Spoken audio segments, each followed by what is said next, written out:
go ahead and call to order the Nevada Commission for the Reconstruction of the V&T Railway. It is Wednesday, May 11th, 2022 at 9 a.m. and we are in the Carson City Community Center Robert Bob Kroll Boardroom. Could I get a roll call, please, Allison? Clay Mitchell. Present. David Peterson. Present. Stephanie Hicks. Here. Jim Wells. Here. Denny Dotson. Not present. Great, thank you. We'll go ahead and move on to agenda item 3, Pledge Allegiance. If I could get everybody to please stand. Thank you. I pledge allegiance to the flag of the United States of America and to the republic for which it stands, one nation, under God, indivisible, with liberty and justice for all. Thank you, everybody. We'll go ahead and move on to agenda item 4, public comment. At this time, the public is invited to comment on and discuss any topic that is relevant to or within the authority of this public body. Any public comment? And are we doing the phone? Forgive me if I don't remember. In WebEx, no. All right, well, I don't see any in the room, so we'll go ahead and move on to agenda item 5 for possible action, approval of minutes of the March 23rd, 2022 meeting. And I should just make mention, this is a corrected agenda. It was posted yesterday, and it is in the back of the room. And 2 points to note on agenda item 6, we added the April check run, April 1 to 30, 2022. And then there was a slight correction on 11. It says for possible action now, not for possible only. So forgive me for not mentioning that first, but minutes. I know there are a couple of changes, I think, Allison, you want to address? I do have 3 that I know of. On page 5, paired way down should be P-A-R-E-D. 3 lines after that, it should be plan in place, not pace. And then on page 10, the company name is Man Hard with a D. Did you get some? Oh, no, I have my little fire. That last one that was page 10, right? Okay. Thank you for those 3 changes. Does anybody have any other edits that they would like to see? Go. Oh, yeah, go ahead. No? Oh, okay. Okay. Well, with that, I'd be happy to entertain a motion with those changes. I move to approve the minutes of March 23rd, 2022 with the changes made on the record. Thank you for that motion, Stephanie. Do we have a second? I'll second that motion. Thank you, Clay. We have a motion and a second. Any further discussion? Seeing none, all those in favor, please say aye. Aye. Aye. Any opposed? Great. Motion carries unanimously. Thank you. All right, let's go ahead and move on to the consent agenda, items 6 and 7.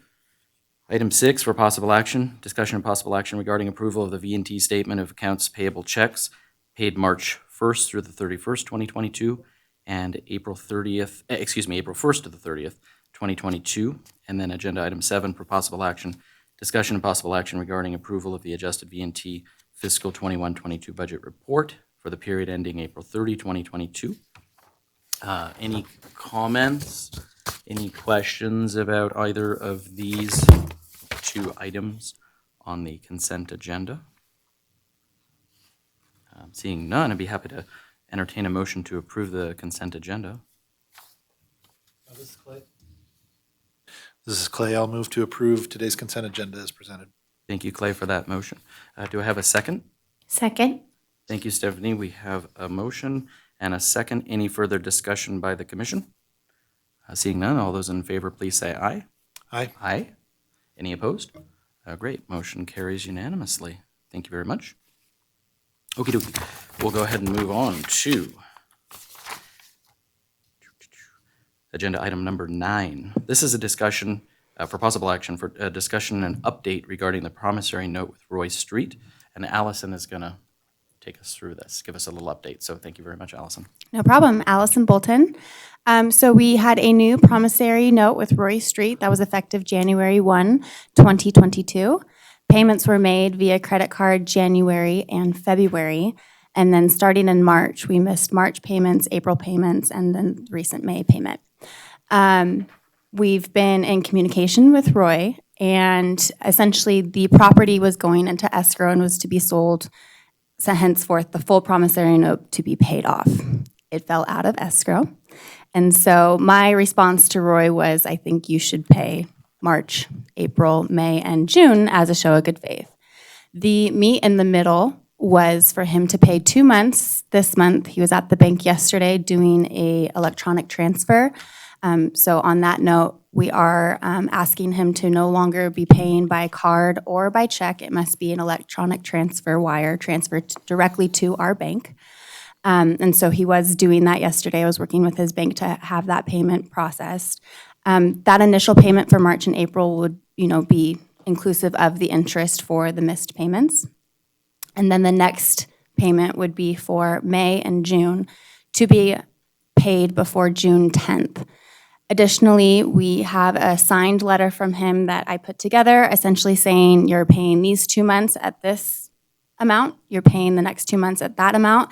And then we had him sign that any payments received after the 10th of the month will now have an additional 5% interest in addition to the monthly payment. I do believe I don't have confirmation at this point that the payment went through yesterday. There was some additional questions that I needed from Story County in terms of a physical location of our bank, physical location of the beneficiary, additional details that we didn't know we needed for that wire transfer to take place. But I do have the signed letter from him saying that he'll make the 2 payments, agrees to the 5% increase, and he is making steps to make that initial payment. Happy to answer questions. Any One last questions? note, Oh, yeah, he go is ahead. relisting the property with a different agent, and so he does hope to sell the property, which is why we did this note on just a 2-year, because he does anticipate for this property to go on sale and be sold. Any questions? Go ahead, Stephanie.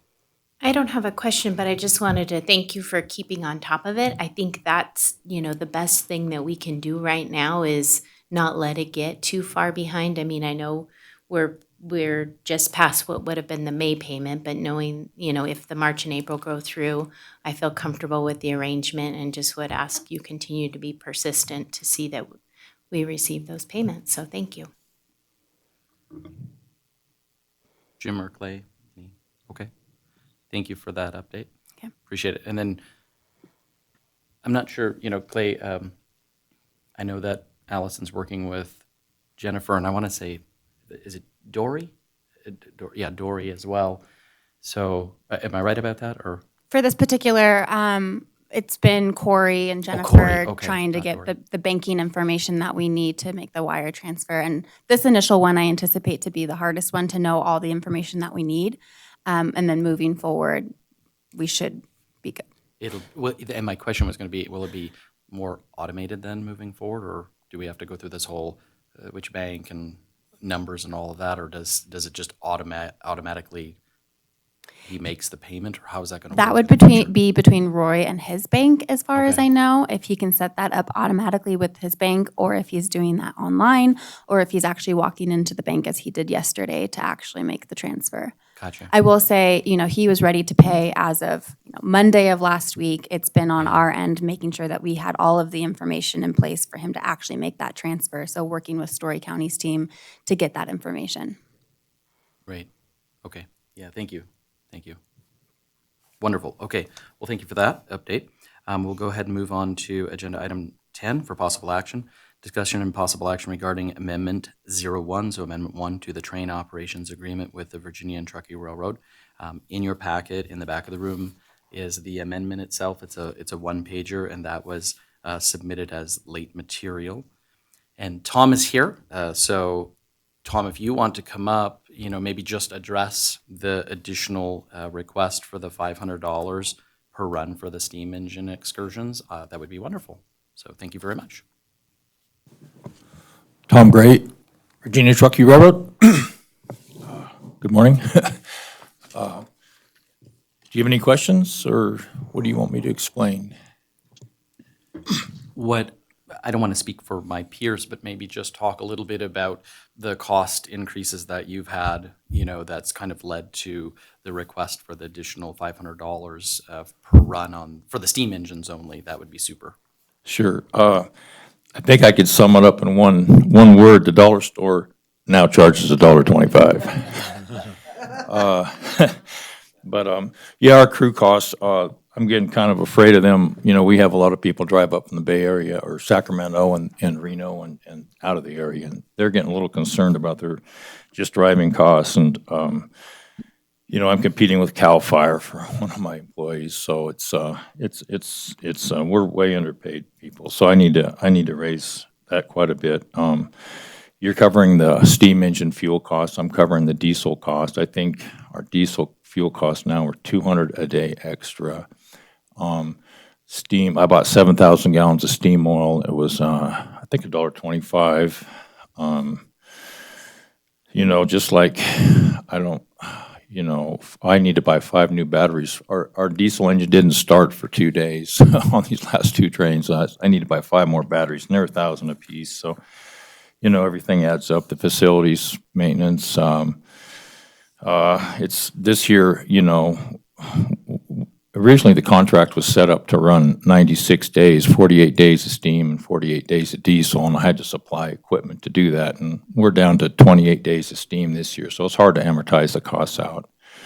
And one thing we did before is when we took over the gift shop, the Polar Express sales helped us from increasing costs, but we don't have that this year. And the one thing, I want to see this thing break even. I know in 2019 it did, with the train ticket sales versus what you paid us, and there were some pretty slow days that could have been eliminated, but not all of them. And then, I think the commission has its own costs that it does, whether they run a train or not. And those, that the whole secret to this thing and making it successful is the synergy. We have on the top end, we have managers with lots of experience and expertise, and all that stuff can be shared, and some of the train operation stuff can still be shared. And I think there's a lot of cost savings down the road that maybe could happen, but the last 10 years I've absorbed all the costs, all the increases and surprises. So it's even just covering the steam oil costs, we still have all the lubrication costs. We buy barrels of oil for the lubrication oil, the valve oil, the journal oil, the boiler chemicals. There's $900 for a little thing like that for that, and we use 2 of those. We'll probably use 1 for the 18 this year. I don't know. We buy all the water. We supply the water because Virginia City has really good snow melt water, and down in Lyon County it's pretty rough on boilers. This year, the one variable I haven't done is, when we run every weekend, the engines are still hot so that we don't have that corrosion happen in the boilers, which is huge. And now with these layups for 2-3 weeks at a time, we either have to go and drain the whole boiler out and dry it out, or I have to do a nitrogen purge in it, which I've never done before. So that's a whole new cost that's coming up that I don't know anything about. It's just, I don't know. I need a check register to actually go through everything. But yeah, that's it in a nutshell. No, and I appreciate that, Tom, very much to understand all the different, like you said, chemicals and oils and everything, and all of those have gone up. The amortization is huge. Yeah, and it's fair to say that the cost structure that's in place, that hasn't changed in 10 years, right? Yeah. So the current agreement relative to the one before it, the prices, the costs are the same, okay.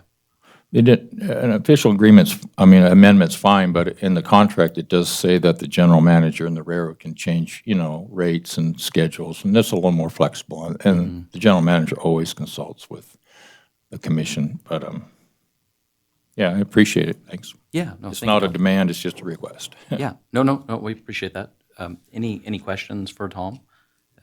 Anybody have any questions? Yeah, go ahead. Go ahead, Stephanie.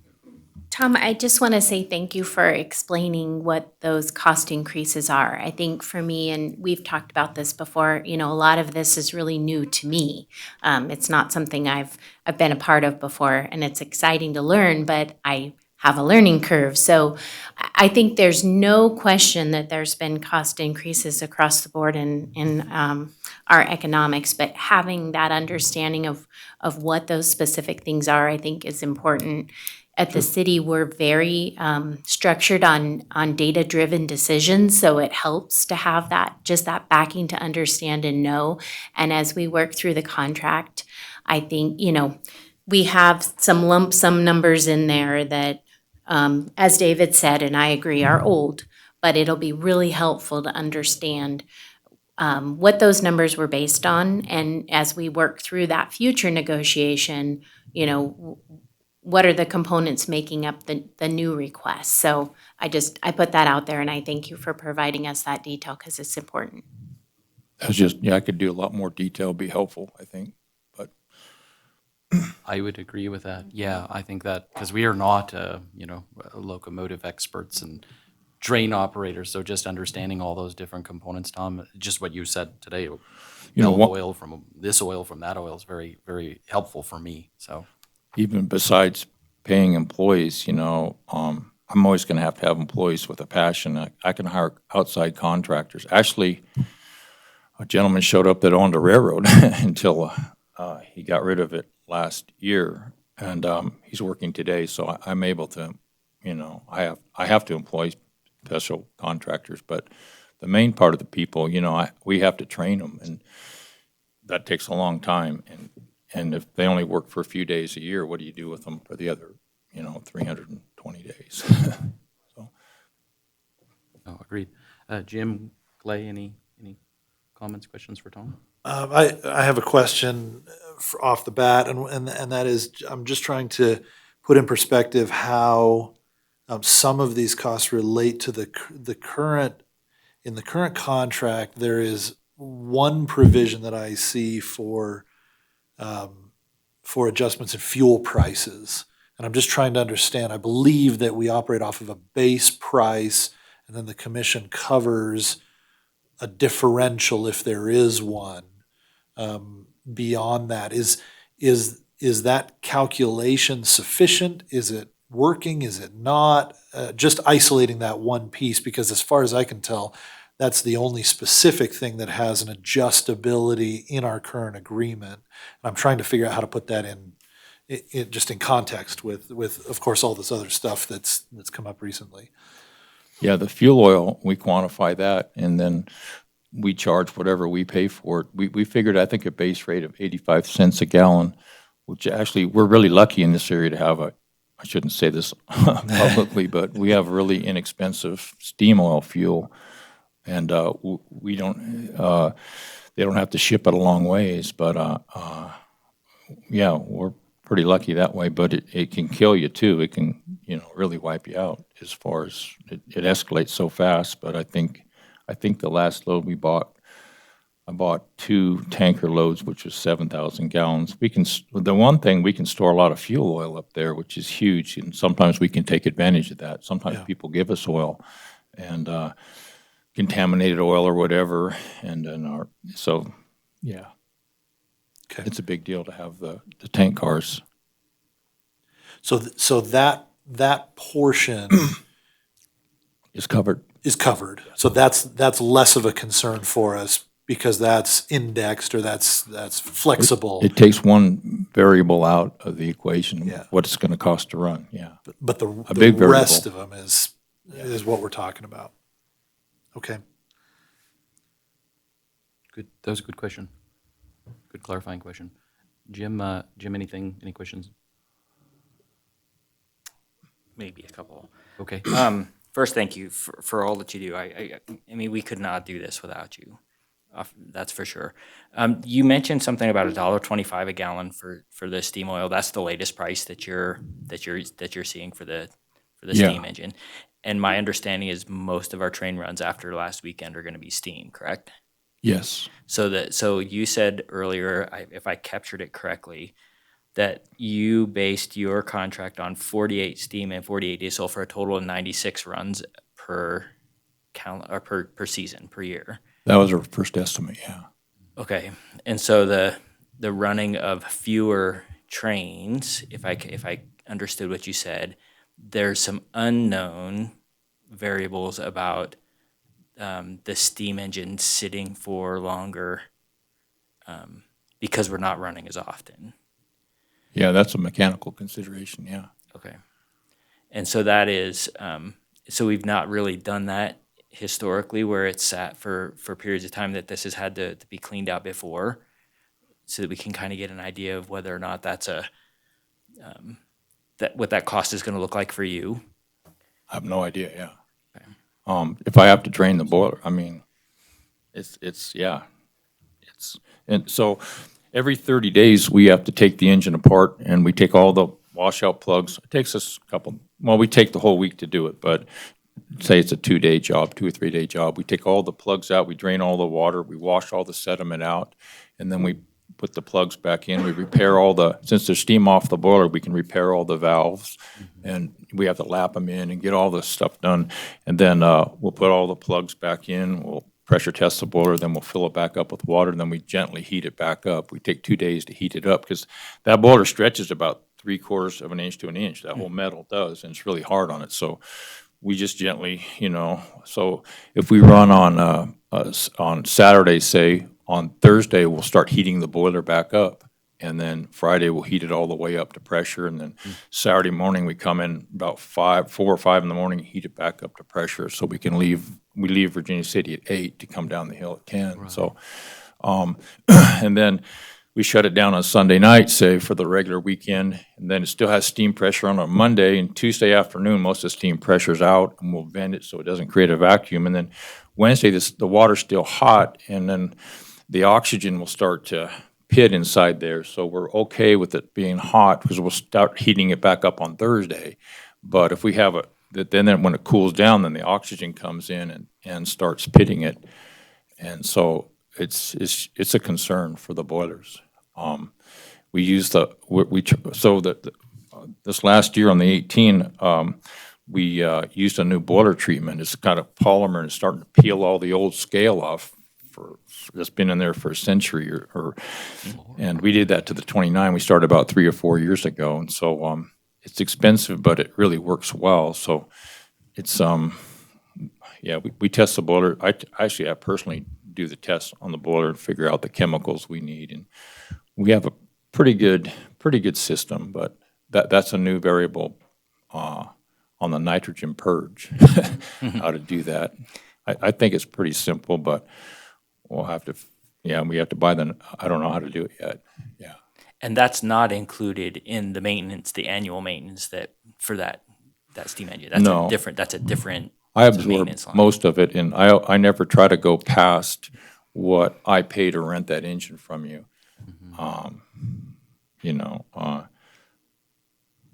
That's what I try to do.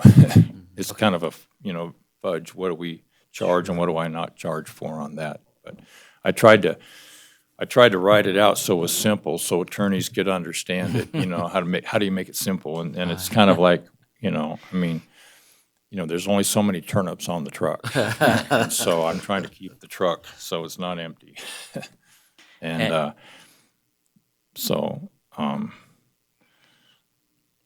yeah. And the last question for me, about how many gallons of steam oil do you use per run, per weekend, The whatever? fuel oil, we use 500 a day. 500 a day, okay. Yeah.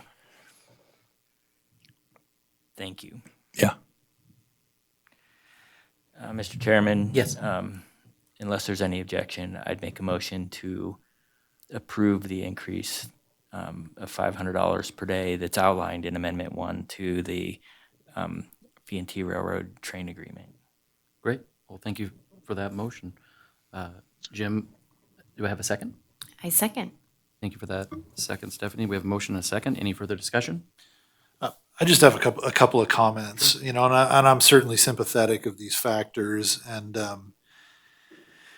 I think the challenge or the hesitation for me, I'm supportive. I'll probably vote in favor, but the concern is we have obligations with our budgeting process, and it feels like we're a little ways down the road and hemmed in a little bit.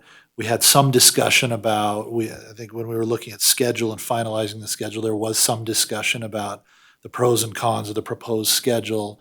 I think I would have liked to see that be a little more robust earlier on, because I think it would have armed us to look at altering that schedule potentially, because we were considering certain factors in deciding to run the days we did and not deciding not to run the days we didn't. But certainly the understanding of the process with the timing of a steam boiler and the cool down and the warm heating it up, and that would have allowed us, I think, to make a better decision potentially. I don't really know. I'm not going to second guess that, but as far as our running schedule, and so anyway, I'm just I'm feeling like certainly we have to get it done. It's a partnership. We need to make sure it works for everybody. I'm hoping that, and I think we're on track to do this with our next agreement or new iteration of the contract, to get out in front of it a little further, so that we have the ability to make proactive decisions as opposed to reacting to the situation that's presenting itself. Because I want to make sure that we can take care of everyone and make sure that everyone is able to continue and make it happen. At the same time, I feel like when we react, we don't get the best choices or outcomes. And so just as a note on process, I'm hoping that we can do better as we go forward in that, so that we can account for these things. And I guess one of my, because on our end, while not nearly as complicated as running a railroad, there are contingencies that are based on this kind of a decision. For example, we don't have a budget finalized yet, but we made certain assumptions and we set ticket prices based on assumptions on operating costs, which may have been different if we had had this discussion earlier. And so it's not, I'm not casting blame in any way. I'm just, very, very mild frustration and hoping that we didn't shoot ourselves in the foot by casting a die based on information that may not bear out. Because there are several things about us trying to run this operation that are contingent on having good information that we're basing our decisions off of. So those are my thoughts. Clay, thank you for those comments. This would only impact the regular season, right? Because the PEX is all diesel, right? So we're just talking about the trains running now through October, right? Just to clarify. Okay, so then the other, and I don't want to get ahead to the budget discussion, but I'm wondering about the diesel cost, the fuel indexing that we built into the budget. If we're, and again, I don't want to get ahead to the budget item, but we can talk about that, because I'm wondering if we're okay based on how both of you kind of put the fuel cost together to absorb this additional $500 per steam run, or if we're going to have to make an adjustment, right? Because we may have enough with the fuel side of this in the budget, possibly. Yeah, go ahead, Jim. Okay, so I guess that brings up a question. The fuel escalation charge that's in the contract really relates to, as far as I can read, the steam fuel. You have not been charging the inflation, that index amount for when we're running the diesel, correct? Correct, You've been yes. absorbing that. Yes. Okay, so that's part of it, is that the fuel escalation really is only when we're running the steam. So he's actually absorbing all of the, which is what I thought he said, he's absorbing all of the diesel fuel costs, which I concur. I've seen the price of diesel, and what it is now is significantly higher than what it was. And frankly, I think it's a gift that we're not talking about having that escalation clause built into this, because that is something that was completely unforeseen, that it's jumped at the rate that it has. So, from that perspective, I understand. I would agree that I would have liked to have seen this built into the contract, and I think going forward, we do this with a lot of other contracts, or I've done this with a lot of other contracts, where there is escalation clauses that are built in, so you are not being that you're not addressing this in some lump sum. As Chairman pointed out at the beginning, this is 10 years at a flat rate. That's probably not a sustainable model given today's inflation rate. And going back to something that Ms. Hicks said, I don't know that we necessarily know the components of what makes up the 5750. And I think that as we go forward into the next contract, having a little bit more information about how we're getting to some base number would be beneficial for all of us, so that we can kind of see, okay, we know this element is now going up faster than we had thought. So two thoughts: one that we have some better idea of what's in there going forward into the next contract, and two, that maybe we build in some kind of an escalation clause going into this next contract. And then three, I'm going to throw out there that we are predicating our budget on passenger loads. So we are saying that we estimate the ticket sales at this price we're going to fill up. I think it was 50 or 55% of the train to come up with what our revenue was going to be and whether or not that covers the expenses. At some point, that 55% is not going to be what we have for ridership. I'd like to see ridership higher. And I think that was kind of the idea behind the fewer runs, is to promote higher percentage of seats filled on each train. We don't know if that's going to happen. It may happen. It may not happen. But I think as we go into discussions about what, not just the contract, but as we are looking for what we are going to do for the 2023 season going forward, are we going to remain at this lower number of runs? Are we going to go back to a higher number of runs? What is it that we are going to do? Because that is going to affect, now that I'm hearing some of this, that's going to affect costs for Mr. Gray to run the trains. And so I think that, all in all, I think that we kind of need to have that big discussion about the overall costs that are being incurred, and whether we are amortizing them over 24 runs or 96 runs or however many runs that makes. I get that those costs are, and that's why I'm in favor of giving the $500 increase today, because this is a pretty fundamental shift. I mean, outside the pandemic, which kind of just shut everything down, this is a pretty fundamental shift from what we had pre-pandemic to what the contract was based on to what we're running today. So I that's why I am in favor of doing this, but I completely concur that I would like to see a little bit more detail and maybe a little bit more flexibility, or not flexibility is not the right word, but some capacity things built into the contract that we're going to sign for 2023 going forward. Okay. Any further discussion? So we do have a motion from Jim to approve the amendment as presented, and Stephanie has seconded that motion. Any further discussion? Seeing none. All those in favor? Mr. Chairman, if I may suggest, just procedurally, it probably makes sense to formally ask for public comment on the issue. Oh, sure, we can do that. Even though you've asked if there's further comment, I think it's just a safe bet to do so. Yeah. Is there any public comment on this particular agenda item, number 10, which is a motion right now to increase the per run charge by $500 for the steam engine excursions? Any public comment? Great. Okay. We'll go ahead and take a vote then. All those in favor say aye. Aye. Aye. Any opposed? Motion carries unanimously. Thank you very much, Tom. I Thank you. appreciate you giving us that detail. So this is great. All right. Thank you, everybody.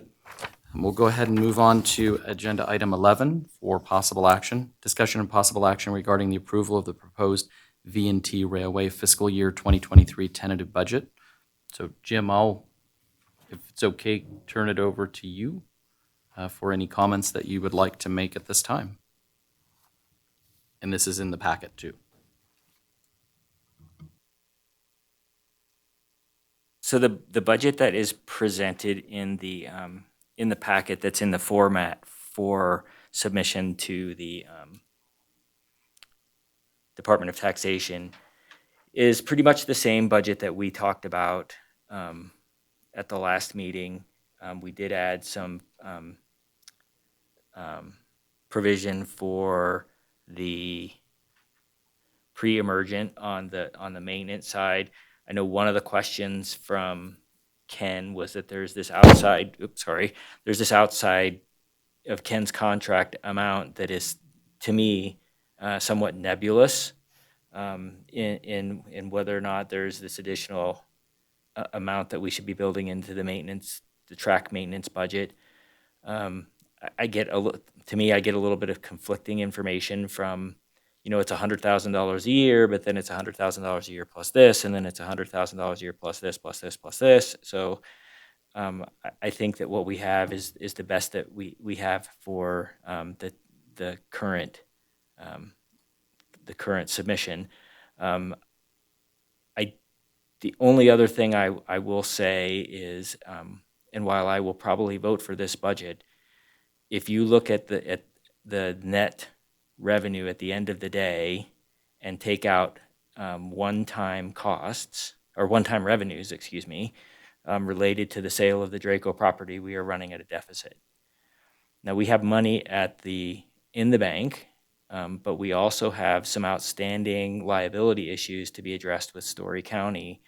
If everybody remembers the financial statement audit, there was between $550,000 and $625,000 in amounts that are supposedly owed to Story County for accounts payable and for something to do with I don't remember what the $250,000 was, but it supposedly relates back to one of the old agreements related to the increases in taxes that was provided for in the MOU.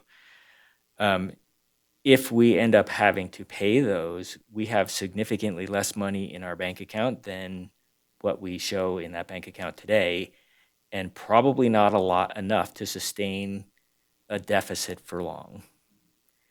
So the resolution of those two outstanding items with Story County, it needs to be completed by the end of June. And I know that Jennifer McCain was supposed to be working on a reconciliation of those items. But for me, those are the two real big question marks. If we end up having to pay and we lose the one-time revenues, where do we stand? And so I think that we're looking fair for the current fiscal year. We're running at a slight surplus, and we still have the money to come in from Story County for FY23 that has not posted to our budget. So, but we're also starting to get into the time where we're making money but spending more money, and so I don't know where we're going to end up at the end of June.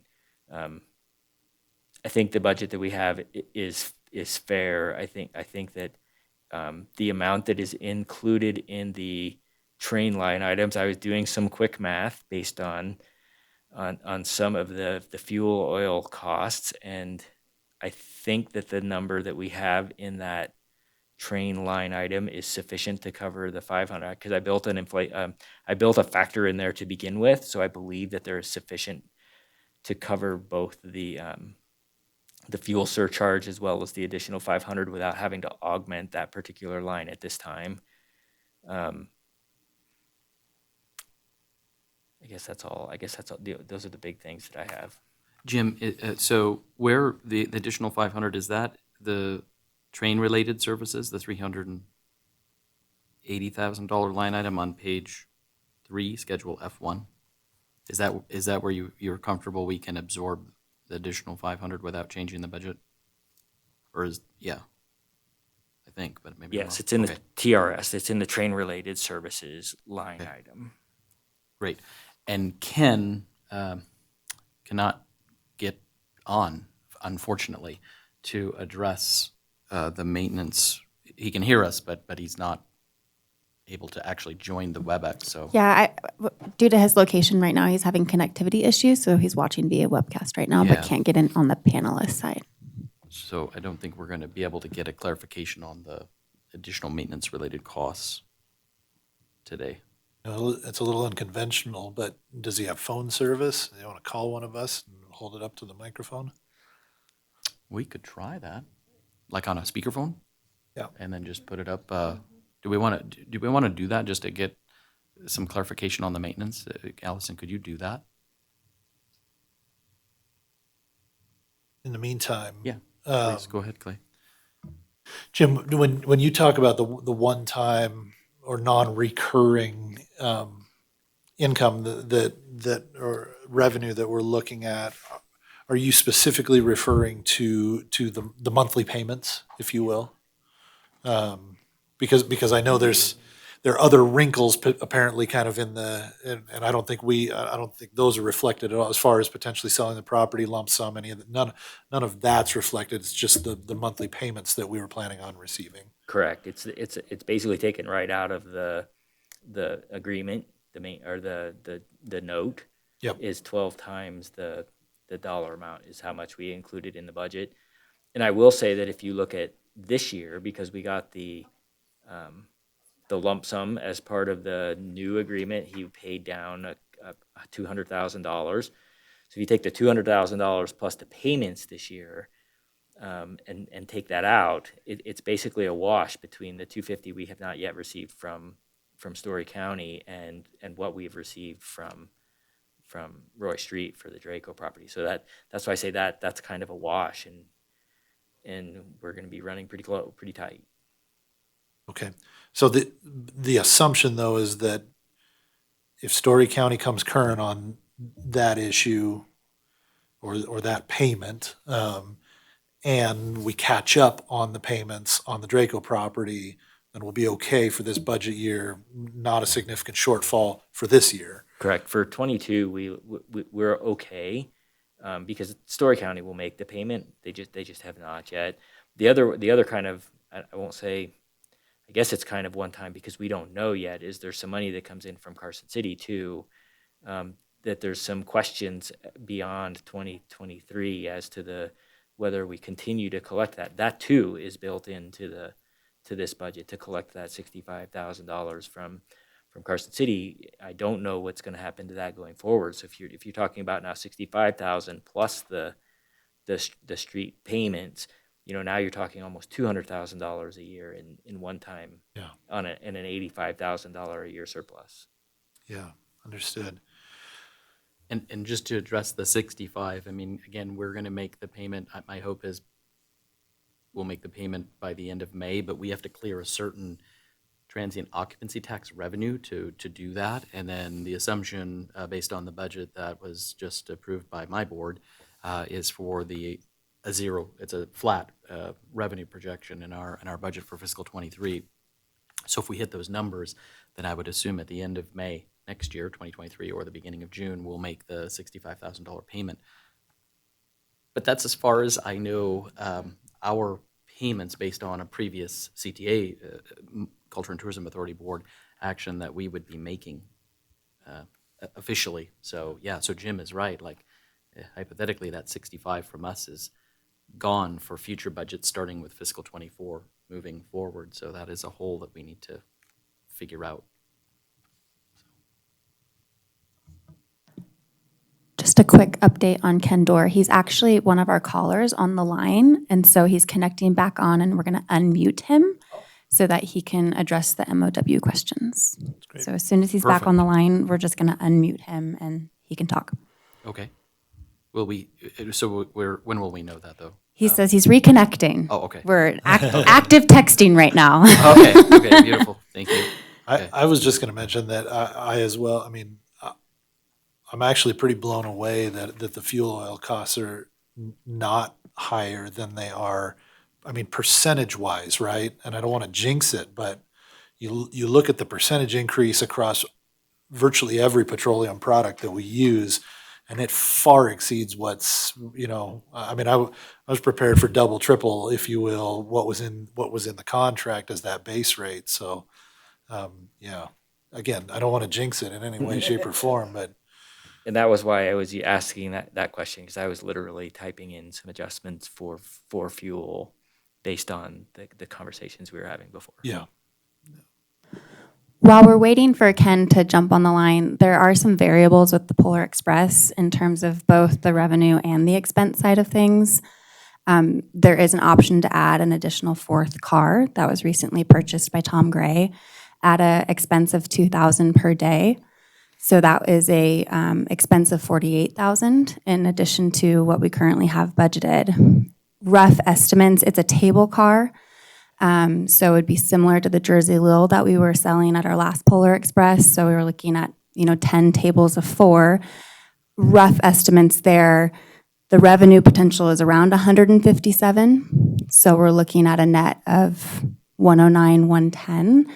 This is not inclusive of staff, additional costs in staff, additional costs in cookies, additional costs in hot chocolate, very rough numbers. Yeah, and unfortunately, we do not have a good handle on if we add a seat, what are the variable costs that are associated with that seat versus what's the fixed cost. The fixed cost is easy; it's $2,000 a day. But you're right. There's the variable cost of staffing and I know we sold it out, and my guess is that the car would pay for itself. I just don't know that saying we would grab another $100,000 a year in revenue is correct. The other thing that we really haven't addressed is going to be the next line item. We don't have a production company, and we don't have an idea of what we used in the budget was predicated on what we spent for 2021's Polar Express season. So that was, we were hoping to have a contract today to maybe make a change to that if necessary. But without that, it's hard to say what that's going to be. Oh, agreed. So, I mean, that's something I guess we could talk about that, over the next couple of meetings, have some discussion. I guess that maybe that's better served for a budget augmentation if we decide to do that rather than make a partially informed decision today about a fourth car. So, but thank you for bringing that up because I think we definitely need to take that into consideration. So, Well, and this item specifically, we're discussing last year's budget, correct? Or the current year's this budget? is 23. This is This is for 23. 23. Mhm. Okay. We are, yeah, today. Yeah, just so in case there were any changes or Thank you. suggested edits before we come back for the budget hearing, that we could get those in the correct Thank you. format. Yeah. On May 25th, we will finalize this document and everybody's got to sign it. Yep. And then at the June meeting, my understanding is that Jennifer McCain is going to bring in the augmentations for 2022. Got it. That's correct. Yeah. So with that, there was some loose discussion about a couple of capital projects that we would like to do. Again, the frustration being we have to commit to a budget for part of next operating season without really having established our plan of operations for that season, right? And I'm not pushing for those. Well, anyway. Clay, you're I'm referring to concerned. the 50K that we do have sitting there for the capital outlay on. I don't recall, Jim, was that 50,000 allocated to something in particular, or was that just a placeholder? So the 50,000 has been just a placeholder. I know we have a couple of outstanding items that have been discussed. The first being the redoing the parking lot, which it would take up the vast majority of that, and then the other one is of course the pit. And if you continue to put this money aside to do the pit, I don't know what the total cost of that reconstruction of that section is going to cost. I believe that it's more than $50,000. Yeah. By a The quite a parking bit. lot exceeds the 50K now too because of and I'm going to say I have 65 in my head, but now I'm thinking it was 85, but it was something about the square, there was a miscalculation on the square footage, if I recall. I'm not certain, but we do have Ken Dorr on the Oh, line yeah. Beautiful. currently. Oh, okay. Oh, excellent. Okay. Ken, are you able to hear us? Yeah, I can. I've been hearing you guys fine. Slight delay looking at it on the online versus what's coming over the phone. Sorry about that. I've got 3 computers and none of them are connecting to get on the WebEx. So everything is on my end as usual.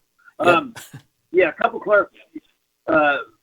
As was just mentioned, I did make a dumb mistake. I looked at a portion of the square footage on the parking lot as far as repaving or putting a seal on that area, and it was quite a bit higher when I double checked it. So the bottom line is to put on the heavy duty chip seal and slur seal that we're looking at doing, which is a lot less than paving it per se with a hot mix. It's probably a $75,000 to $100,000 item, and that's going to have to be formally bid. I think that we can last until fiscal year 23-24 if we schedule it for not this coming, but the following end of summer. So July of 23 is probably going to be good to be able to get that. In other words, I'm hoping we're not going to have too hard of a winter, and we'll just deal with it if we have to. So I think that sort of coming up with the funds for this next coming fiscal year, waiting one more fiscal year probably is going to be the best way to go. Shifting to the Overman embankment work, Gabe has been doing some work up on that. We'll talk about that when we get to the maintenance away issue a little bit. But short of, again, having a super heavy winter, that work that he's doing right now should hold us for a couple of years before we have to go forward with a major reconstruction. That major reconstruction is going to involve literally taking up track and rebuilding embankment, putting down geotechnical fabric, and then rebuilding, replacing the track and servicing and lining it after we put ballast on it. That's going to be a big item. In 2014, we did a portion of it. It was about $225,000, $225,000 in 2014. So is that double now? Could be, depending on the scope of that work. But I think that doesn't have to happen right off the bat. I think we're good to keep working with what we got, and we shouldn't have an issue short of the water rising really high. Anyway, go ahead. Thank you, Ken. On Clay, go ahead. Sir. Yeah, so no, thank you. That's helpful. And I'm just thinking, if we moved our meetings over to the depot, I could commute and maybe we could get some infrastructure funding. I could ride down with Tom on the train, and then it's a commuter line. Anyway, just desperate times call for desperate measures. So I'd just like to put an idea out there for the board to consider, and that is this. I think we're at kind of a pivotal point. And both of the items that we just discussed, while absolutely necessary, are not revenue drivers in any way. They're obligations. They're things that we have to do.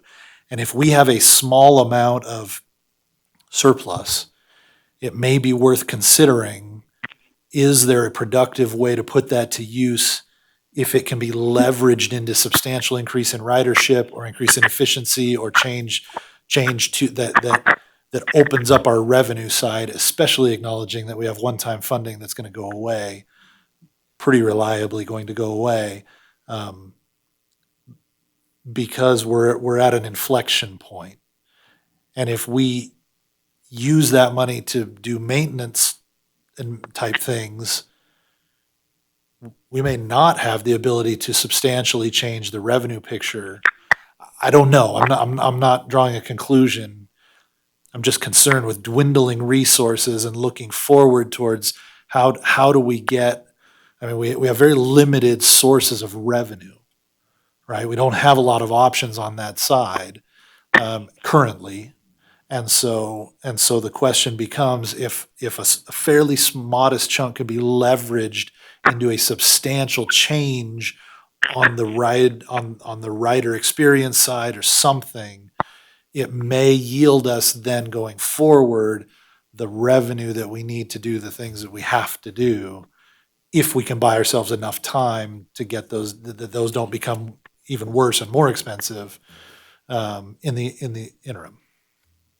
I don't know. It's not. I'm not advocating any sort of decision at this point. I'm just kind of placing that idea in our heads to consider, because we don't have a lot of revenue and not a ton of ways to increase our revenue. although maybe we should have a workshop on just that side of it.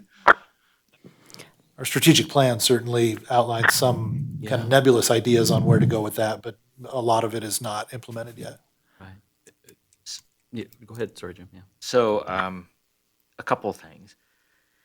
We have got two really big outstanding items that have not been resolved yet, that are going to drive one drives how much money we have today, the other drives how much money we will make going forward. So we've got this $600,000-ish Story County issue that once resolved, we either pay or remove. And if we remove that $600,000 is then kind of freed up, again, one-time money, but freed up to do something, whether it be what you were talking about as far as trying to increase ridership, whether we continue to put some of it aside to address the Overman pit and other capital improvement projects, but you'll have that. And then the other one is, of course, the train services agreement.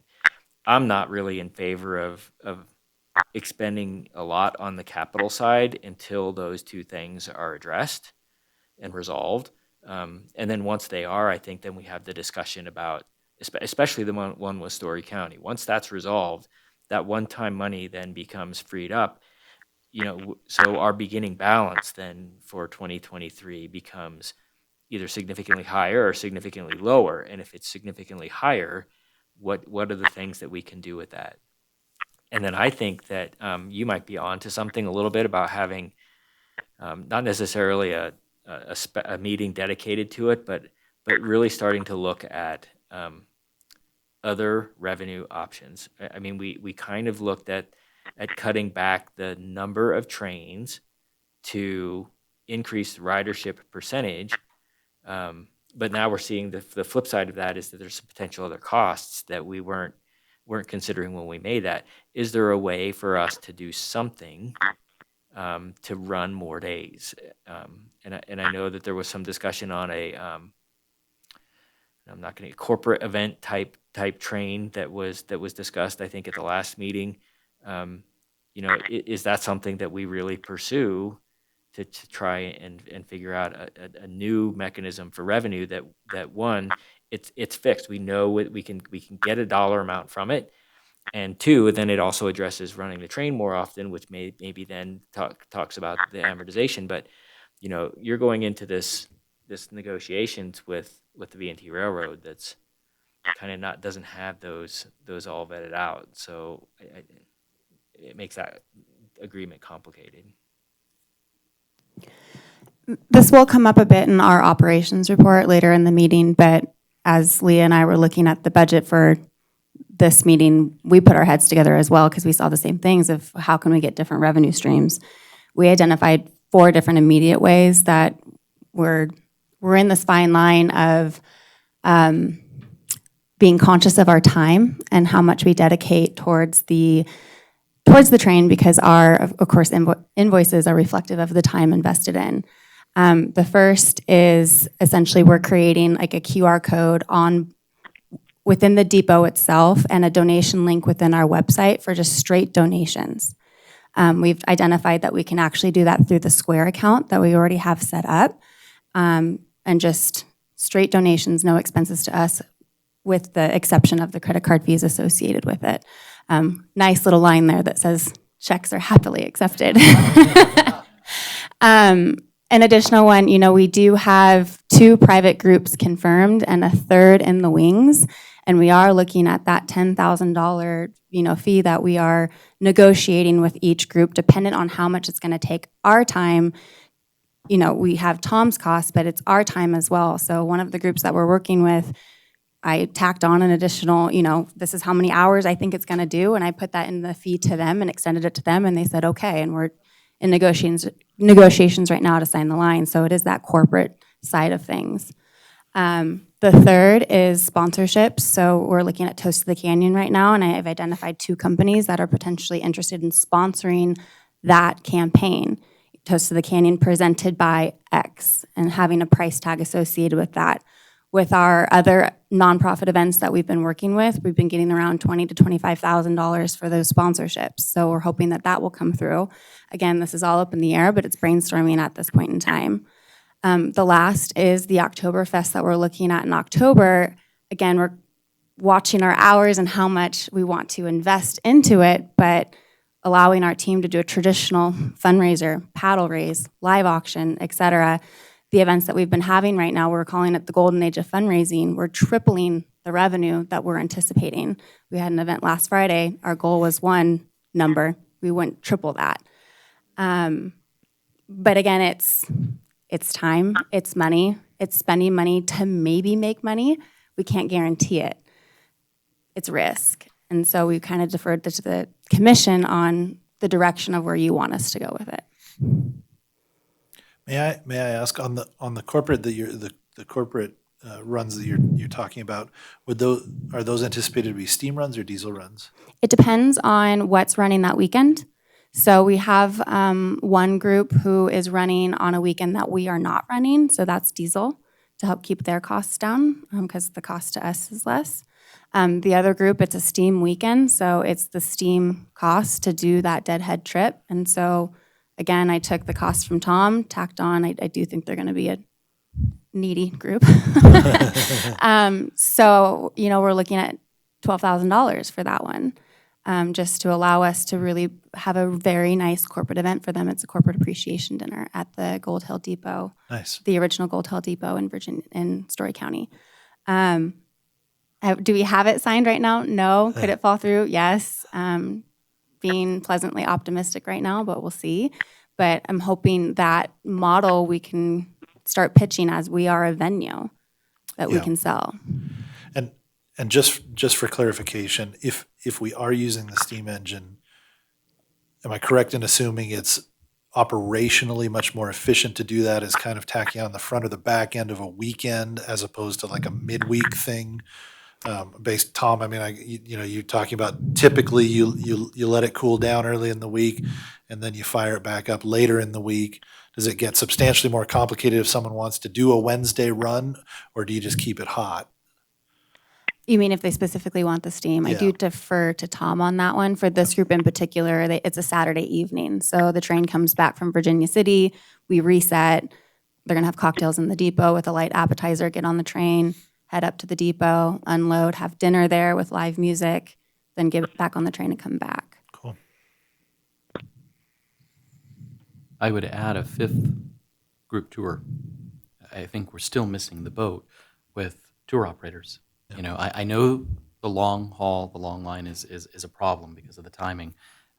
We just had 6 Mexican tour operators in, and I came in with that group with Travel Nevada and Reno Sparks Convention and Visitors Authority.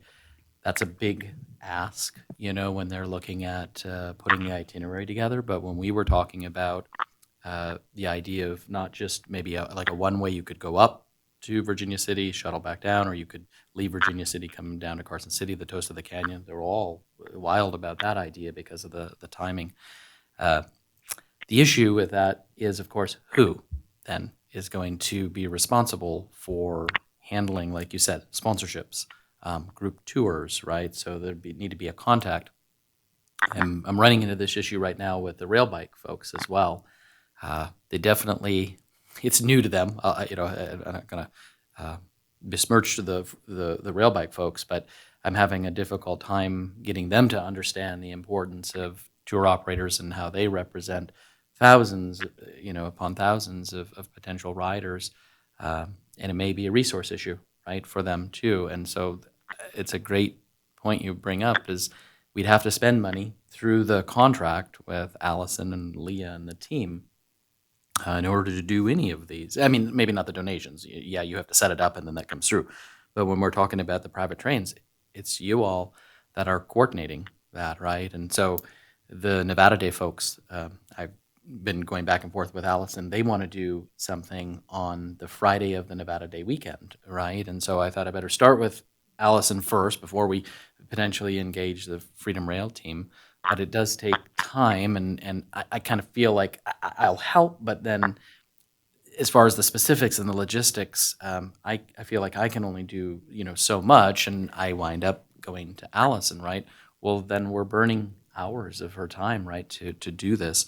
Same thing would be true for sponsorships. And I think we have a huge opportunity with sponsorships, to be honest with you, for, like you said, the Toast of the Canyon, the beer train. We get local brewers, arena brewers, whatever. When in-kind donations is one thing, the idea is to get actually dollars through sponsors and logos and recognition, et cetera.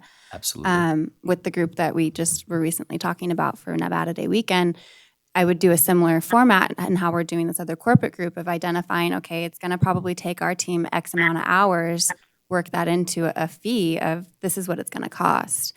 Where we're looking at a little bit more clarification is the solicitation of identifying additional groups, putting together a proper sponsorship packet, things like that. Because right now we're kind of just doing, and we'll have our operations report, but we're checking boxes right now. But it's kind of the step of going beyond that and direction from the commission on, do we keep conservative or do we keep going? Well, and I think from our perspective, if we can classify Allison Atypical's activities into two buckets, and one is administrative, which is not a revenue generating activity, and the other was development, which is a revenue generating activity, and think of them differently, because the administrative side or the maintenance side is an expense that is required to operate, but does not necessarily have a return on investment directly tied to it. Whereas if there's time put into revenue generating activities, that's an investment into where we're expecting a return. And so just keeping in our mind clear the difference between the two, getting a baseline on this is the minimum it takes to run what we've already committed to, what we've already got going, and then look at the new business development activities potentially as a separate investment, if you will, or a separate use of whatever extra funds we may have. Separating those two, I think, help keep us clear, even if we may not have exact return numbers on what that's going to generate. And it's tough because there's a lot of gray area in that. So the best way we kind of have those buckets right now. I would call it the operations bucket. So those things are really falling in. When I hit the little timer here, it's falling under operations. But if you look at the board relations side of it, we've been very, very heavy in board relations since we came. It's been a year. Hey, happy year anniversary. That board relations piece has been a lot more than what we had anticipated, getting all these things up to speed. There's so much putting together a sign with a QR code that goes directly to a donation. Is that development? Is that operations? There's going to be a lot of gray area there. Any thoughts, Stephanie or Jim? Yeah, go ahead, Stephanie. Just thinking a little bit more about the private events, and I like what you're doing as far as adding cost based on time that you think that you're going to expend. I think if where we're getting at is at the end of the day, what you bill back to the commission for your time is going to be higher than what we anticipated yearly in your contract. Again, it's one of those things, we need that data. And if we need to, amend at some point, but as a result, you're generating additional revenue. I don't think that was necessarily contemplated perhaps in the original contract. So we just need to address it as we go.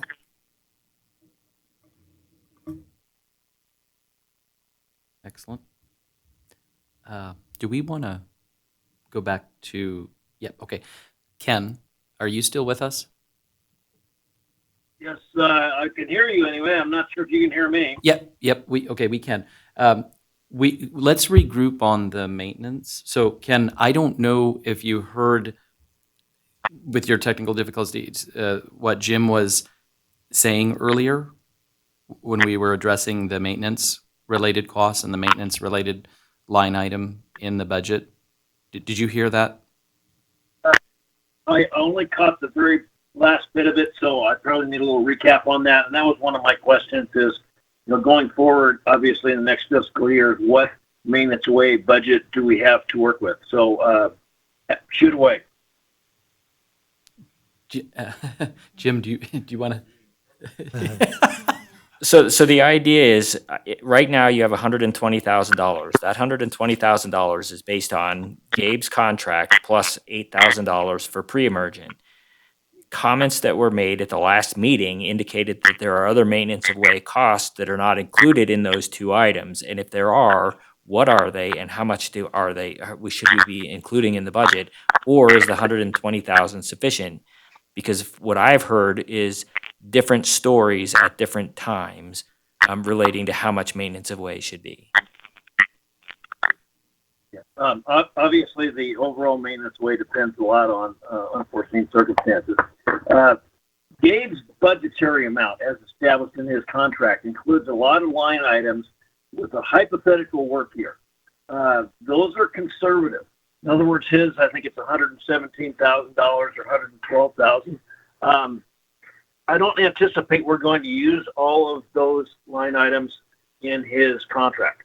So with the fact that you kicked the overall maintenance away budget to $120,000, I think that will cover both Gabe's cost, which is obviously inspection and repairs and some of the equipment he needs to rent, plus purchasing. Typically, we always buy some ballast. We're going to have a bill coming in for ballast from B&T Rock, Denny Coons. We're also going to have some cost from Tom for operation of work train, ongoing with what's going on up there at the Overman right now, and also for some equipment rentals, which were not included in Gabe's contract. That said, I think the $120,000 is adequate for going forward. Again,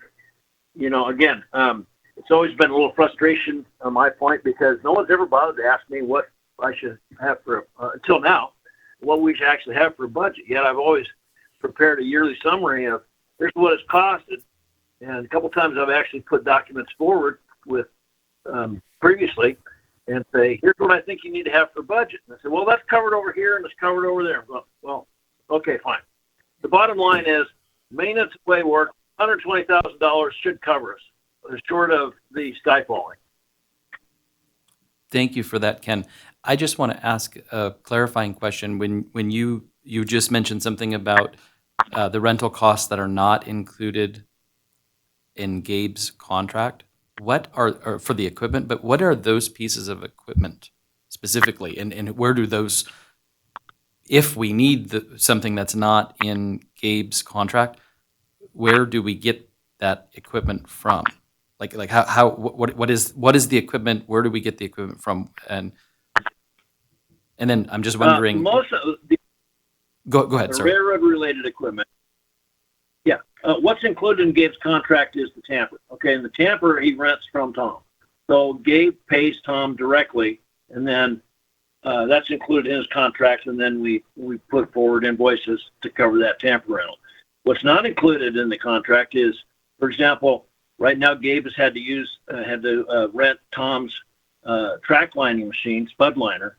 Also not included in Gabe's contract is the work train, which is locomotive engineer, ballast car, if you will. So those costs are separate. Gabe's contract does not include purchase of ballast. That's usually purchased from B&T Rock in Mount House, which is Denny Coons, and that's a good thing because that's the North Pole site, so it's a good thing that we keep him online. We've also got a order in, if you will, or request for equipment for materials from A&K Railroad Materials for replacement parts. That quote I think we got for what's on the list here is about $1,500. So that's something that'll be coming in probably after the end of this fiscal year. So I guess materials, if you will, Gabe doesn't provide those. Some equipment he needs to rent from Tom, and in some cases he's had to also rent equipment outside of renting it from Tom, i.e. a backhoe.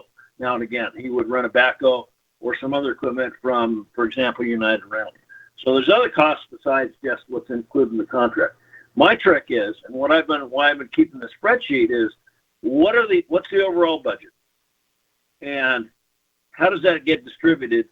And my concern is that if we've got, for example, a $100,000 budget, I can't pay Gabe $100,000 or authorize that amount of work. I've got to pay him $80,000 because I know I've got costs for ballast purchase, for OTM and other supplies from AK rental and also for a work train, et cetera, et cetera. So my job is to make sure that we don't go over whatever that authorized budget amount is. Secondarily, I also keep track of what Gabe's contract amount is, because that's a little separate item, because his contract also includes some non-maintenance away items. So I got to try to make sure he doesn't go over his contract amount with you guys, even though some of that work is not maintenance away. Did I throw too much at you guys? No, Ken, thank you. That's great. Go ahead, Jim. So what I hear is, and what I think that we need to do is, I hear that the 120,000 is sufficient.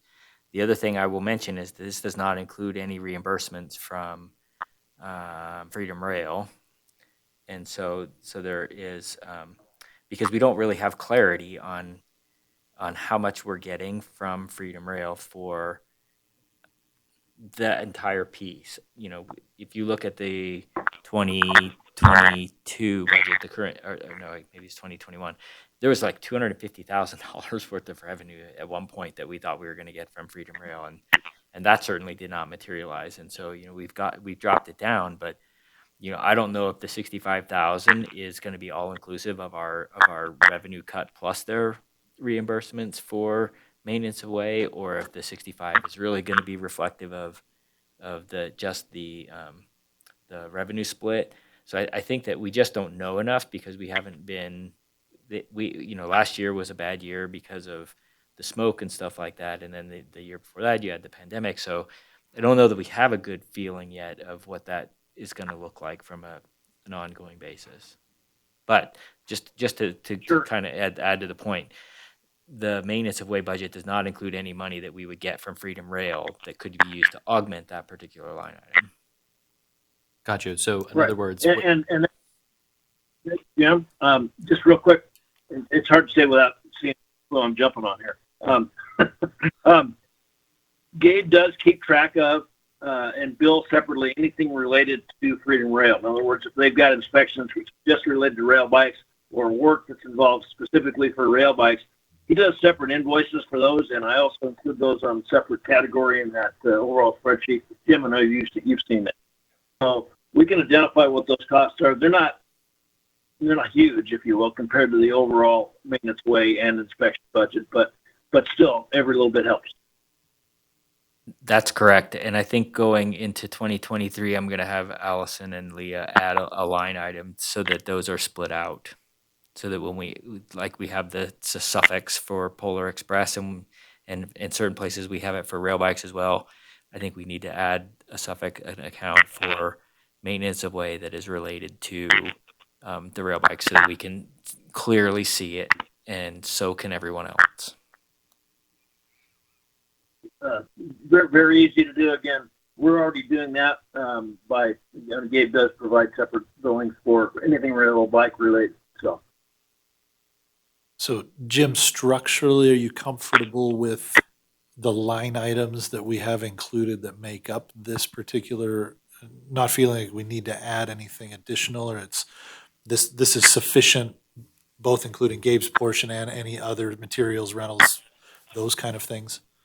Yeah, I think for now, I think if at some point in 2023 we need to augment it, I think that's a discussion that we have to have in 2023. But I think going in, I'm pretty comfortable that, you know, this is my second year doing it, and so, you know, we've got a better handle on Polar that we did not have necessarily a great handle on last year, because we hadn't run it the previous year. So, and then we had all those kind of credits and outstanding gift cards, and you know, we've kind of addressed most of that going forward. So I'm a little bit more comfortable going into 2023, and I think that this is a fairly reflective budget of what we should see, given if our ridership percentages get where we projected them to be. well, great. Thank you, Ken, for talking us through the different maintenance components. We appreciate that. Thank you for that detail. Thank you to my peers for all the questions. Yes, Jim, go ahead. So given our discussions, I do not believe that there is any action that is necessary for today I think that we are ready to go to the May 25th meeting in the budget adoption, the final budget adoption hearing, with the document that we have without any other changes. Sorry, Jim, I got distracted for a second. Did you just made a motion? Sorry. I don't think we Yep. need one. Yep, you're extended as chair for 7 years. Second in a pass. I may not be alive in 7 years. Okay, sorry about that. Okay, No, so I just don't think we need one. because You we're know, not there was- changing anything. Because Yeah. we're not requesting to make any changes. I think what we have is sufficient. Okay. No, then that's great, everybody. Again, Jim, thank you, Clay, for the time you all and Jennifer, put into getting this document together and getting us ready for the budget hearing. So wonderful. Then I think we'll just go ahead and move on if we're comfortable. So again, Ken, thank you. I don't know if you can still hear us, but thank you for that input. And thank you, Tom, too, for clarifying some of those costs earlier. I feel good that we've got the right fuel adjustments in there as well. So thank you for that.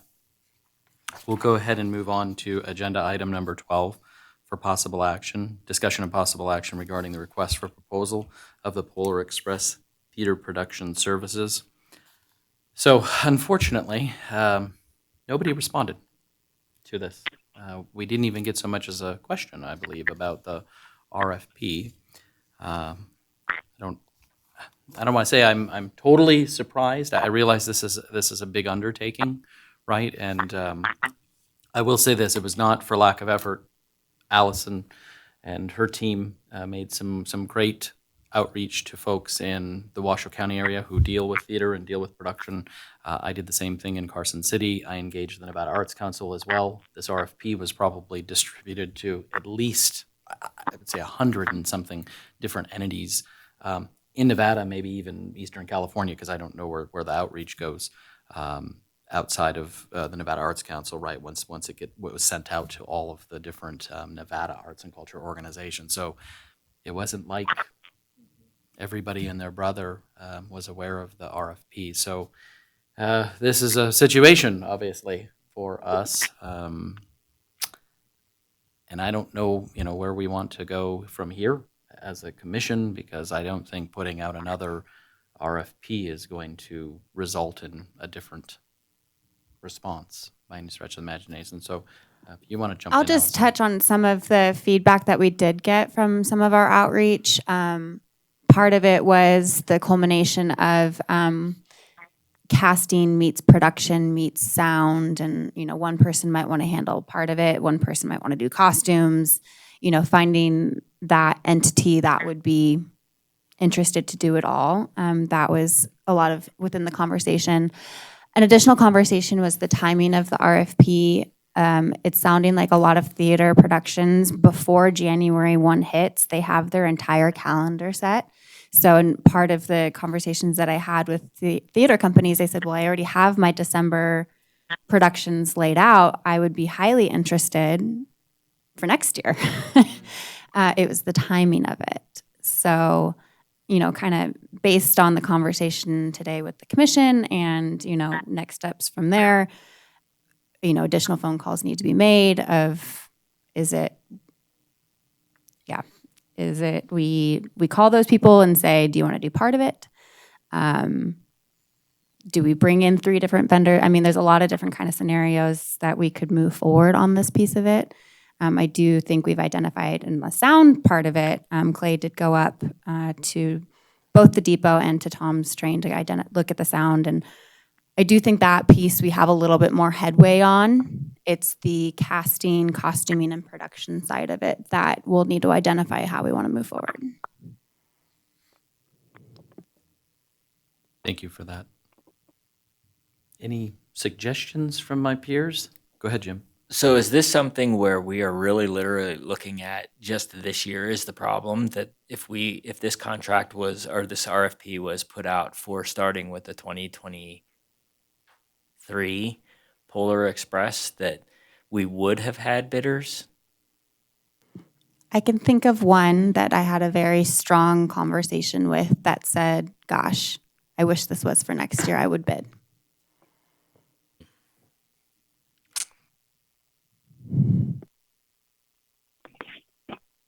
Jim is thinking.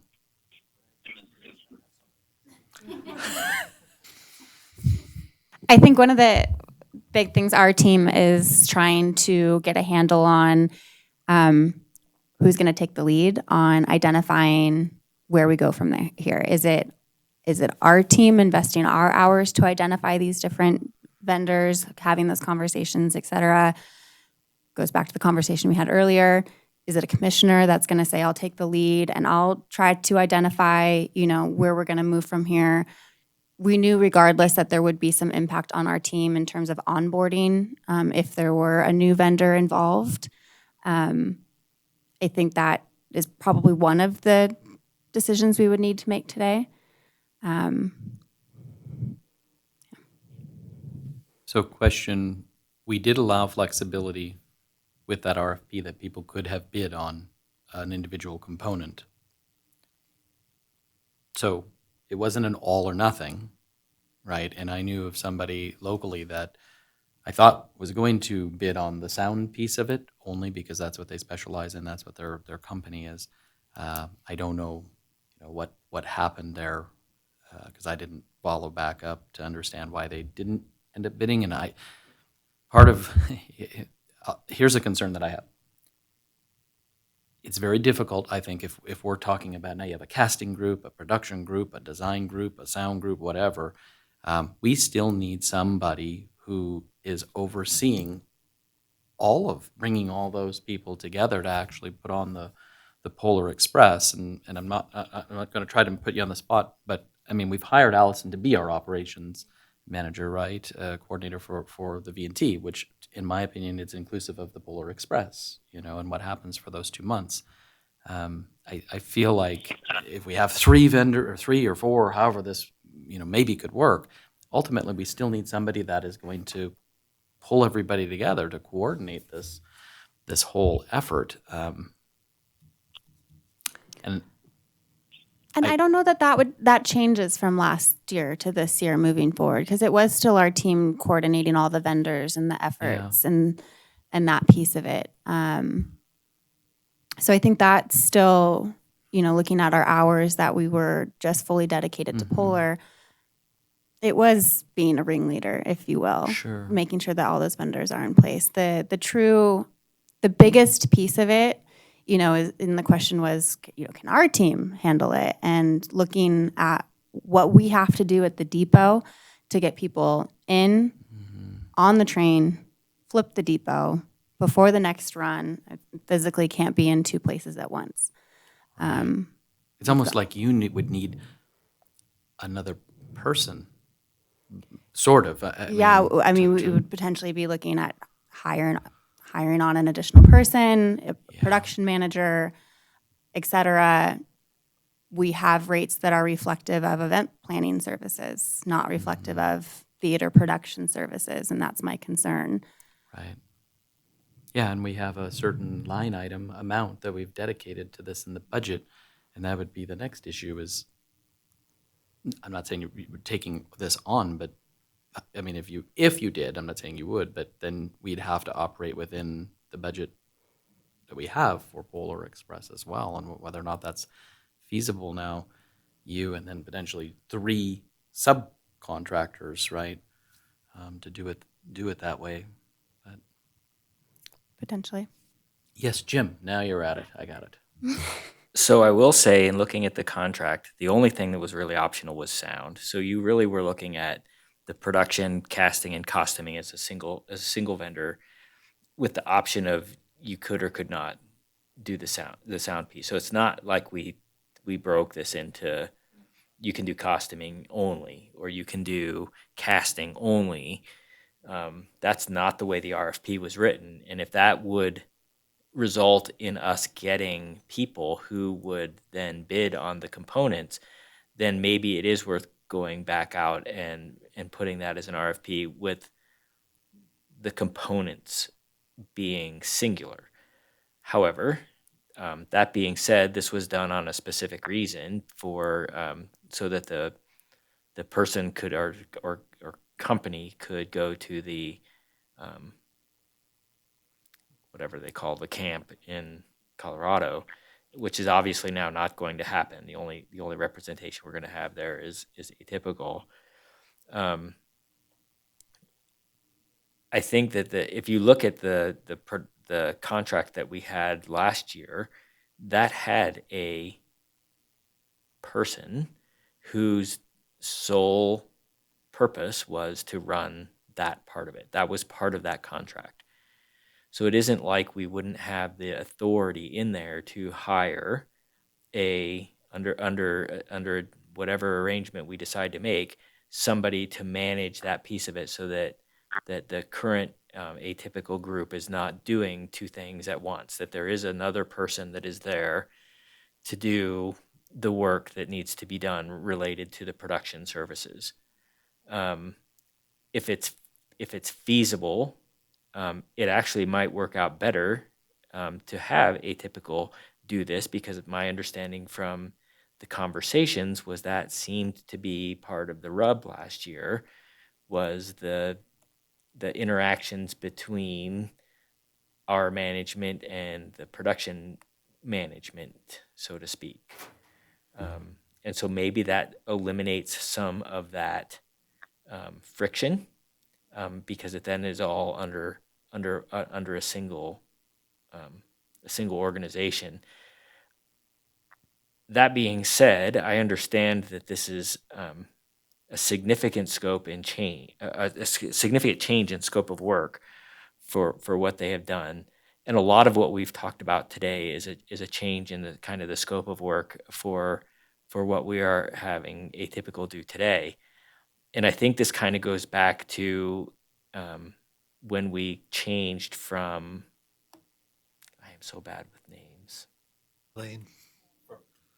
From Elaine? Yeah. From Elaine Spencer, yeah. to Allison. Yeah.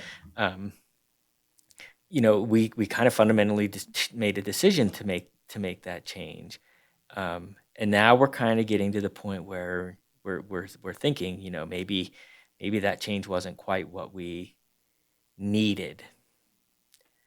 And is there a way for us to kind of rethink our agreement to have it as a little bit more structured, the way we had with Elaine, where you have this dedicated amount, this dedicated individual that is kind of running the day-to-day stuff, and then have that be a part of this contract with Atypical, and then basically revise that contract. I will say that we're going to have to do an augmentation of that contract anyway, because they are significantly over year one. If you look, they're easily 1.5 times, and we've got 2 months left. I think that's through your April bill. I cannot remember. I think that's through April.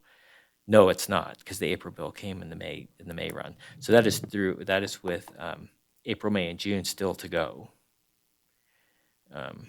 And so we are.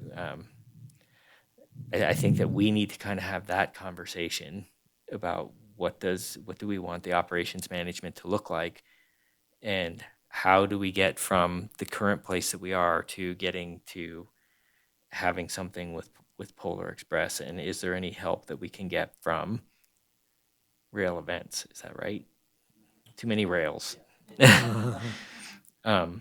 Is there something that they can do to help us get in, maybe for this coming season, recognizing that there might be somebody who's willing to take it over in 2023? Is that a possibility that you guys could explore in a week and a half? Talk to Ed and those guys? Or I have talked to Okay. Ed about it. Is there a company that you guys work with? Is there someone that you recommend? They're kind of not they're very hands off. They are, would love whoever it is to be at camp to see how they would like it to be done. But in terms of who, not really making formal recommendations. Lee and I attended the Sacramento Polar, and our Polar is significantly different in terms of how many staff we have on board and what the experience is like. But that's also why, we're a premier destination for Polar Express. We can ask again, what kind of sort of resources they have, and if they'd be willing to to help. Or talk to other vendor or other operators who are there. I mean, obviously you've been to the Sacramento one, but I believe there's more than just those two, and those people will probably be there. What I'm understanding from my conversations with Ed, the difference for the way that we operate versus all the other pollers is that they have staff, and it's the actual trained staff that's running all of this. And so it's similar to, a lot of our nonprofit clients where it's like that asterisk of other duties as assigned is used to its fullest extent. And so the costs, as opposed to, hiring a separate company to help run an event, which companies have costs involved, they just have their staff that they're having do it, and they're hiring in people to do it. So that's why our poller is significantly more expensive than other railways. Because we do not have staff. We hire We're out all for everything. vendors. Everybody's Yeah, a vendor. we hire out for everything. Okay. Go ahead, Stephanie.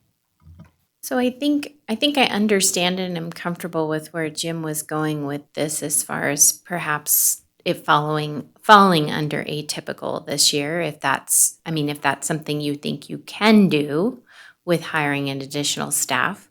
But I guess the question that I have is, do you think, based on the conversations you've had with people in the industry, are you going to be able to find those subgroups? Because if we can't even get there, then that's a bigger problem. And David, how's your singing voice? I think it's wonderful. My wife says I'm horrible, but I did take choir in 7th and 8th grade, so I'll need a little bit of prep time, but and I look great in a costume. Yeah, no, I can start right now. Just don't tell my wife, please.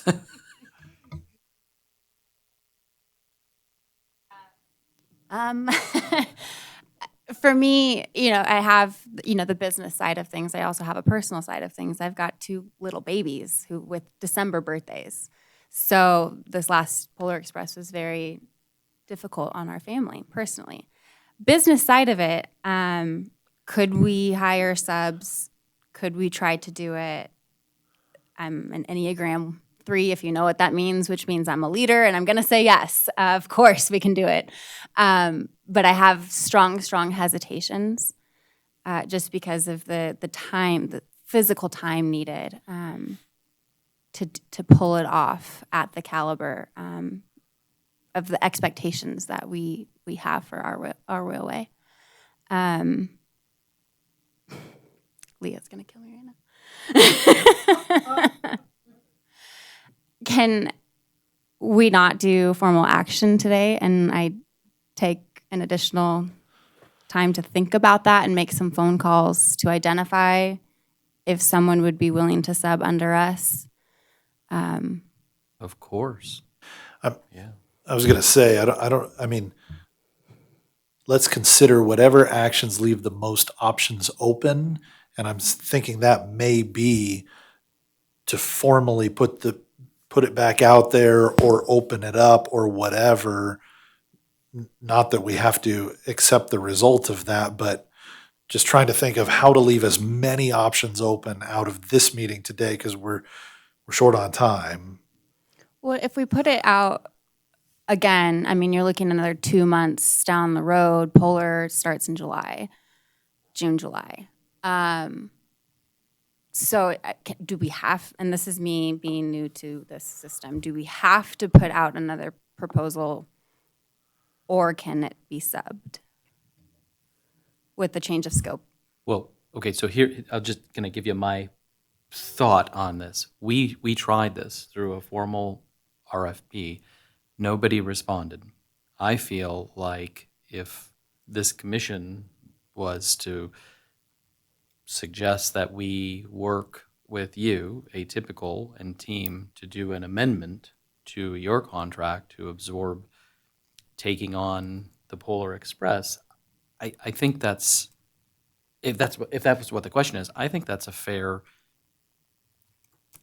ask, or it could be a fair recommendation or motion or whatever by the commission, because we've tried to do the formal RFP, right? And nobody responded. So I'm not opposed to doing those individual RFPs, but it will be July. And then we'd have to come back with the contracts in August, or we've got to do special meetings right in between. Well, good Lord, I mean, we'll have missed the mark, the timing to even, get those 2 or 3 companies, I think, up to speed. I think it would be too late at that point, right? I guess my question is, if we identify vendors that are interested, do they have to run under atypical without doing a formal bid process? Is that because no one responded?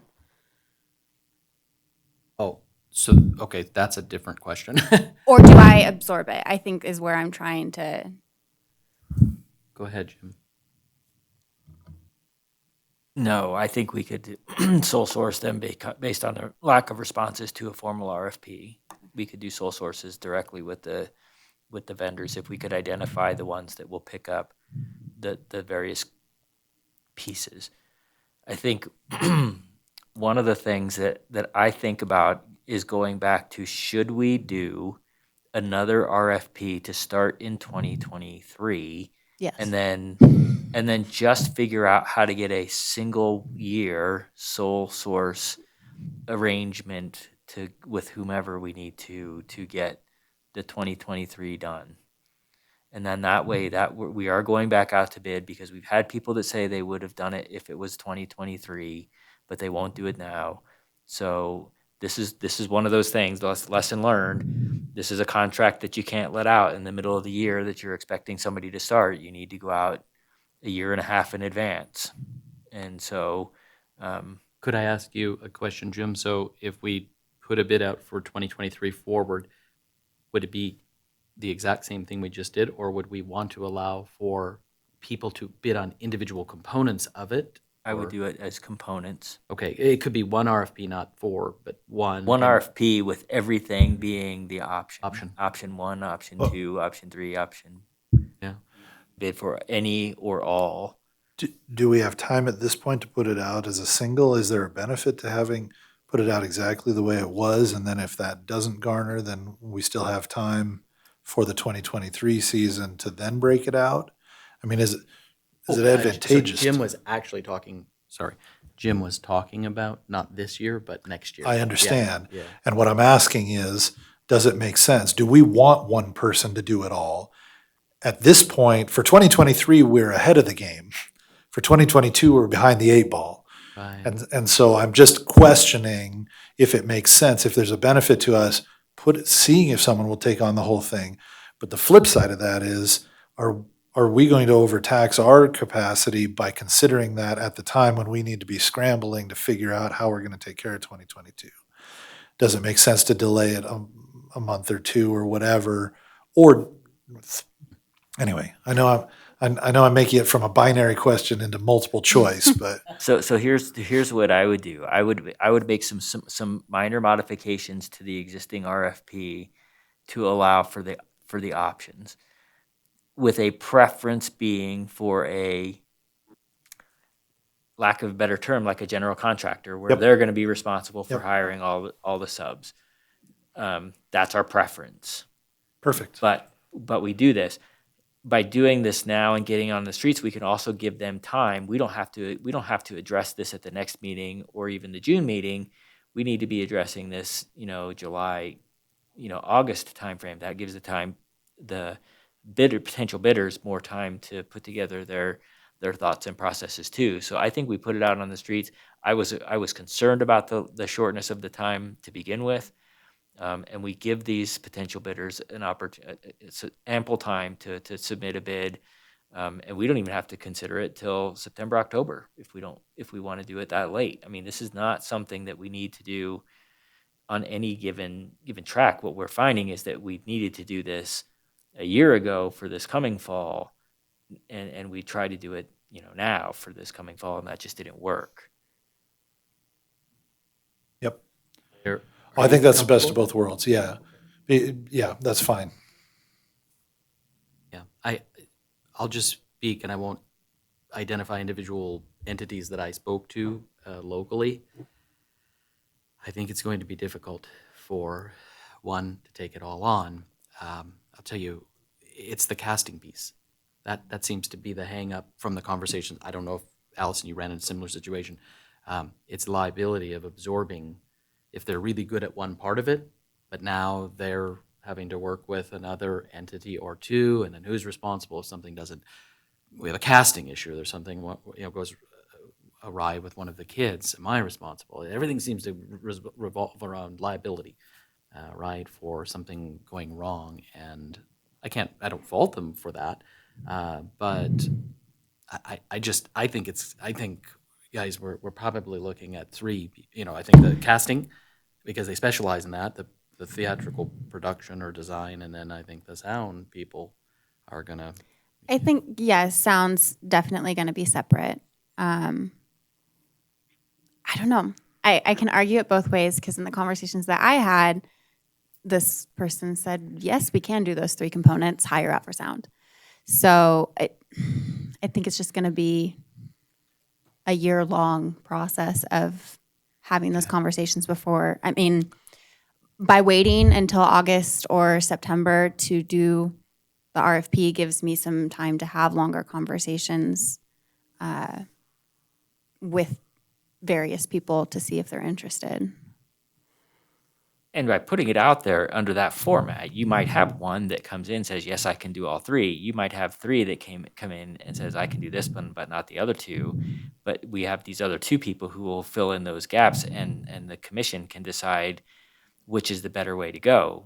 Is it better for us to do it as a single vendor, or is it better for us to work with the three and then have some kind of coordination somewhere along the way? And since it's top of mind in the questions here, I mean, do we work that into the scoring of they get certain points if it's one company? Well, and that was why I say preference. We put in the you can preference that weight it's it. got That's what that a means? single. Okay. Extra points for one vendor. we could weight that, yeah, exactly, if it's a single vendor. So for today, what's the commission's pleasure? Do we want to, you would like some time to think about the 22, right? So, which we appreciate.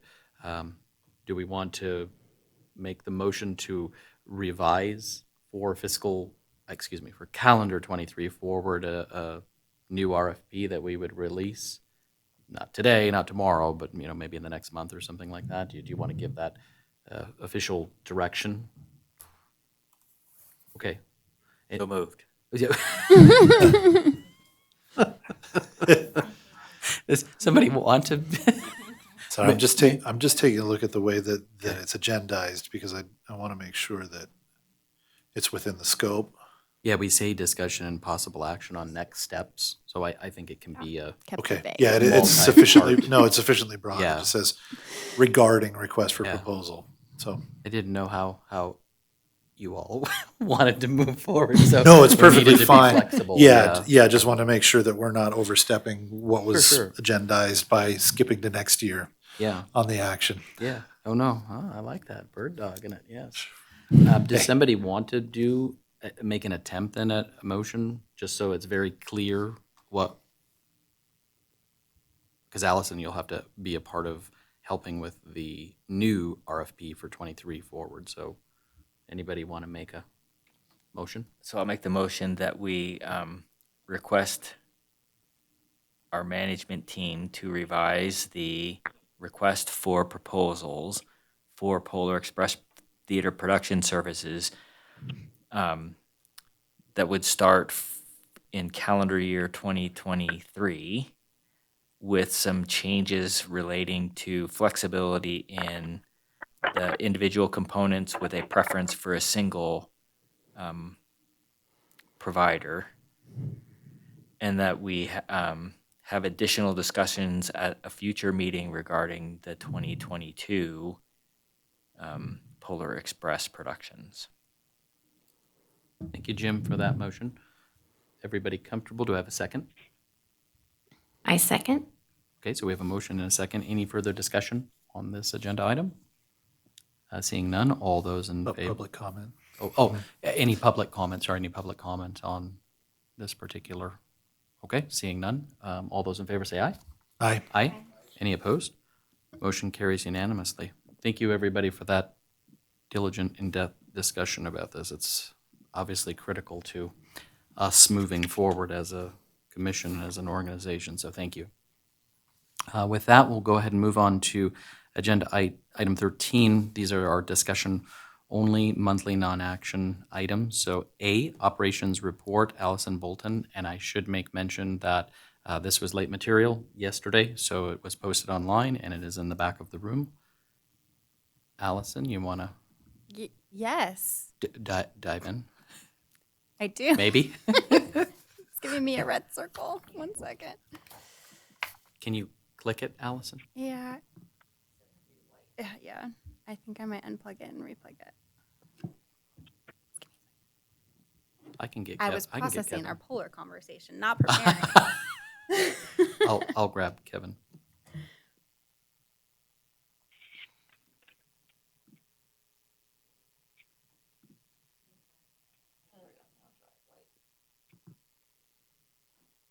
It's still beeping.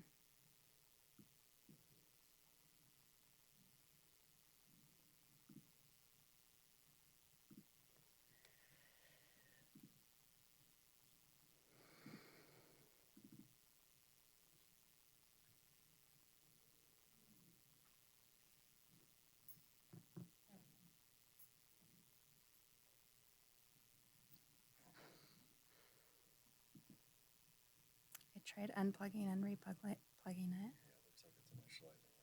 Okay. I got it here. Yeah. The I was gonna say, don't look at me. We use chalkboards in Story County. Very latest 1860s technology. So.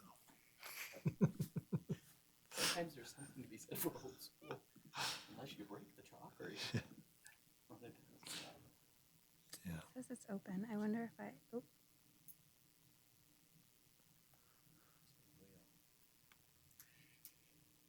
Not responding.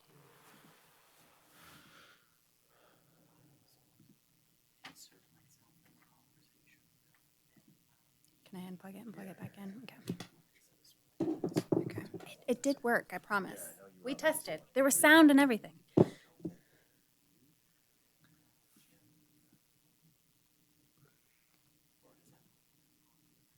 Potentially, and I'm thinking it may be better for me not to be part of that discussion, just because I may have to consider it on the other side.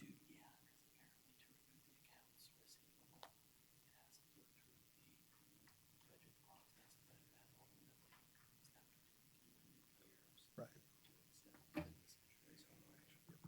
Yeah.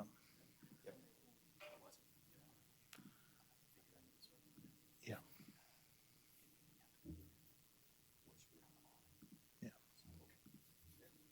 Yeah. Okay. I mean, I'm happy to. It got help, but I sleepy, don't- so I we just don't had to think I'm reboot the right that. to be part of that. Allison Bolton, Operations Manager for V&T Railway. Operations update, it's hefty today, but I'm going to try and go through it quickly since this has been a longer meeting and we had lots to discuss. So again, this is always going to be very high level, approaching our buckets, operations, assets, board relations, and marketing. And so in terms of operations, April was a little bit of a lighter month since we didn't have our commission meeting in April. And so it did allow us to kind of move our efforts heavy towards operations. So general season trains are now on sale. I'll be showing the numbers here shortly. We did have a private group that ran the day before our inaugural run of Mother's Day. It was the Tahoe Health Auxiliary Train. It's a private group that they actually use it as a fundraiser. They charter the train and they sell tickets as a fundraiser to their nonprofit. And it was a boisterous group that I heard had lots of fun. And then our Mother's Day train was mostly sold out. We weren't quite sold out on Saturday, but we were sold out on Sunday. And again, I'll show you numbers and revenue here in a minute. Continue coordination with Freedom Rail and communication with a lot of just interested groups, private parties, large groups, et cetera. For Polar, we packed away all things retail and did an inventory on everything so that we can get prepped for our new retail order for this next season, what was left over. And we do actually have a small display in the depot where we can sell some of that leftover retail on our general season runs. It's a very small display with like some snow globes, a stocking, things like that, just to remind people year round that the Polar Express is a big deal. It's no longer holidays at our depot, and then we worked on the production and sound RFP.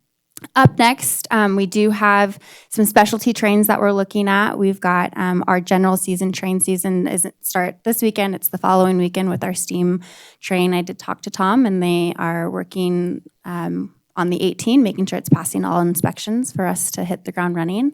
We're looking at Memorial Day weekend trains, which is always a very heavy weekend, Father's Day trains, and then initializing our Toast of the Canyon runs as well. And then I've been playing around with different options of how to have increased revenue streams. And I still kind of come back. I looked at, the numbers of like, if we talked to Tom about doing the table car and we did a VIP first class, the numbers, when you compared that to a 70-person coach, it's like the same. So I really think we're looking at, if we looked at having additional revenue streams, doing something like a VIP ticket where you would get a continental graze box, maybe some champagne to take on the train, an elevated experience, if you will, to get above that 55 price point. Leah and I are off to camp for the Polar Express next week after. Everything's running together right now. The week after next in Durango, Colorado, and we're really looking forward to it. We've been working with Ed to kind of get all of our travel plans set. We'll be flying in on Monday. Camp actually goes all the way through Friday night. So we're skipping just Friday mainly because of our time. The last day is a 6-hour tour on the Durango train itself. And so we're just going to skip out on that and come home on Friday. We'll be attending some production and sound classes while we're at camp, apparently. And then we're, kind of finalizing our sound system options for what Polar looks like. In terms of operations as well, I believe it falls underneath this category. We've got 2 accounts currently that we need to switch from Elaine's name, Elaine Burkdale Spencer, as well as Tina Klapik, that we need to transfer to Allison Bolton. Those 2 accounts are Costco, so we need to formally change it from Elaine to Allison Bolton. The second is the USPS PO box. It does have Elaine Burkdale Spencer's name on the box itself, transferring that over to Allison Bolton so that we can get these accounts renewed and we can move forward. In terms of Mother's Day, we had 120 passengers, and so this is bookings. We did have a few no-shows, and so I think we actually on Saturday had 114 on the train itself, a handful that didn't show, fairly common. And then on Sunday, we actually sold 213 tickets, so we were overbooked, but we did have a few no-shows as well. So I think we had 202 on the train itself.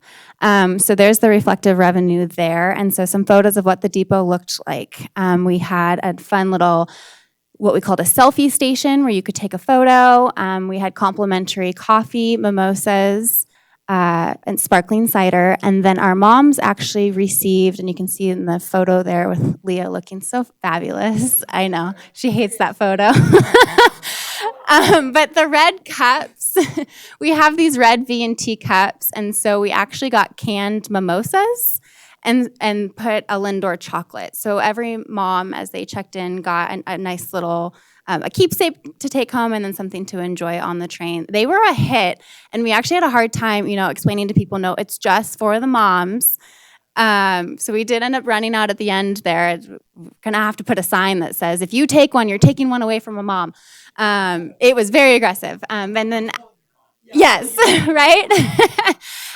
We have local musician partners that we work with, husband and wife team. And so you walked into the depot and they were kind of playing that like kind of classic music, kind of cocktail hour is the best way that I could describe it. Full house, you can see there in that bottom right photo there. Lots of happy moms, happy kids. We had a little girl down there. She was just wanted to dance with the band, didn't want to get on the train. It was like we had to pull her out of the depot to get on the train. And then when they came back from Virginia City, on Saturday, we'd given them the rose before they got on the train, and then the roses fell apart on the train. So we identified that that wasn't a good idea. So on Sunday, when they got off the train, they were handed a rose as their gift. So all in, our expenses were probably at most maybe $2,000, somewhere in there. We kept it very conservative just to kind of make it feel special, elevated. It's a special day, and we made some money. In terms of, so we're on sale for the rest of the season. So here's our breakdown. So we've got 457 general season riders booked with the relative revenue there. The graph is going to be reflective per month of that number. Secondarily, we do have 2 private charters booked. One is already completed, and the second is in July. And we're negotiated one more. And so the revenue there is reflective of what's confirmed. And then if we do book the additional one, we're looking at an additional revenue there. In terms of Freedom rail bikes, they're not currently on sale yet. We are still awaiting payment for their utilities and 50% of the rail bike inspections. David's been working closely with Todd and Benny to secure that payment, but until payment is received, we've asked that they not go on sale and not be on the track.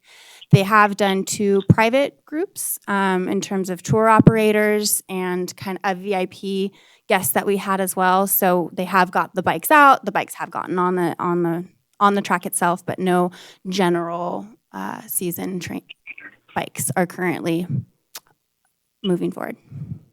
Yeah, and I'll just add, I just sent another email to Todd and Vinny asking for when we can expect the 50% as per the agreement with them, that check for utilities and the rail bike inspection. So I will stay on it. Yep, it's on- about on my end. $11,000, give or take. Yeah, it's a sizable chunk of money. So moving forward, we will make sure that we do the reconciliation on a monthly basis rather than at the end of the season. Again, I take full responsibility for that. I thought I was doing everybody a favor, given that Allison and the team were new, they were new, and we were trying to even figure out what our invoices were and getting the invoices for all the different costs. But moving forward, we'll make sure that those reconciliations are at the end of each month so we don't wind up in this predicament again. So, And in terms of sales, that ticket sales and the Fair Harbor process, so we're officially decoupled. They have their own Fair Harbor account. We have our own Fair Harbor account. And the way that we were able to set it up is directly through Fair Harbor in terms of payouts. And that 25%, 20%, 25%. So just push a button and we get 25% of their sales after the actual tour has commenced. So that's a little bit of where we had run into the issues last year with smoke and tickets being, on sale, then refunded. And so it took a long time to reconcile where our numbers truly were. But this is just going to be an automated system after the tour has actually happened. Then we will get the payout of 25%. In terms of assets, just kind of cleaning things up, we repaired I love the leaky water pipe here. The water pipe's been fixed. We also secured janitorial services, which means that Leah and I don't have to get there as early on the weekend. That's okay. We know how to spell. Janitorial. I mentioned That's high-end janitorial Yeah, services. it's French. It's been a week, y'all. So it's a great local team. So they are clean once a week, clean out our bathrooms and then wipe down everything inside the depot. And then I'm securing a quote from them to actually power wash inside the depot because we've essentially moved all operations into the steel building, and the other building's really just offices and storage at this point. So I really like to get it a little bit, I don't know the last time it was power washed, so I think we're going to move forward with that to clean things up a bit. And then we have a new sign. I should have put a photo up here. So as you come up to the depot, there's the tan container.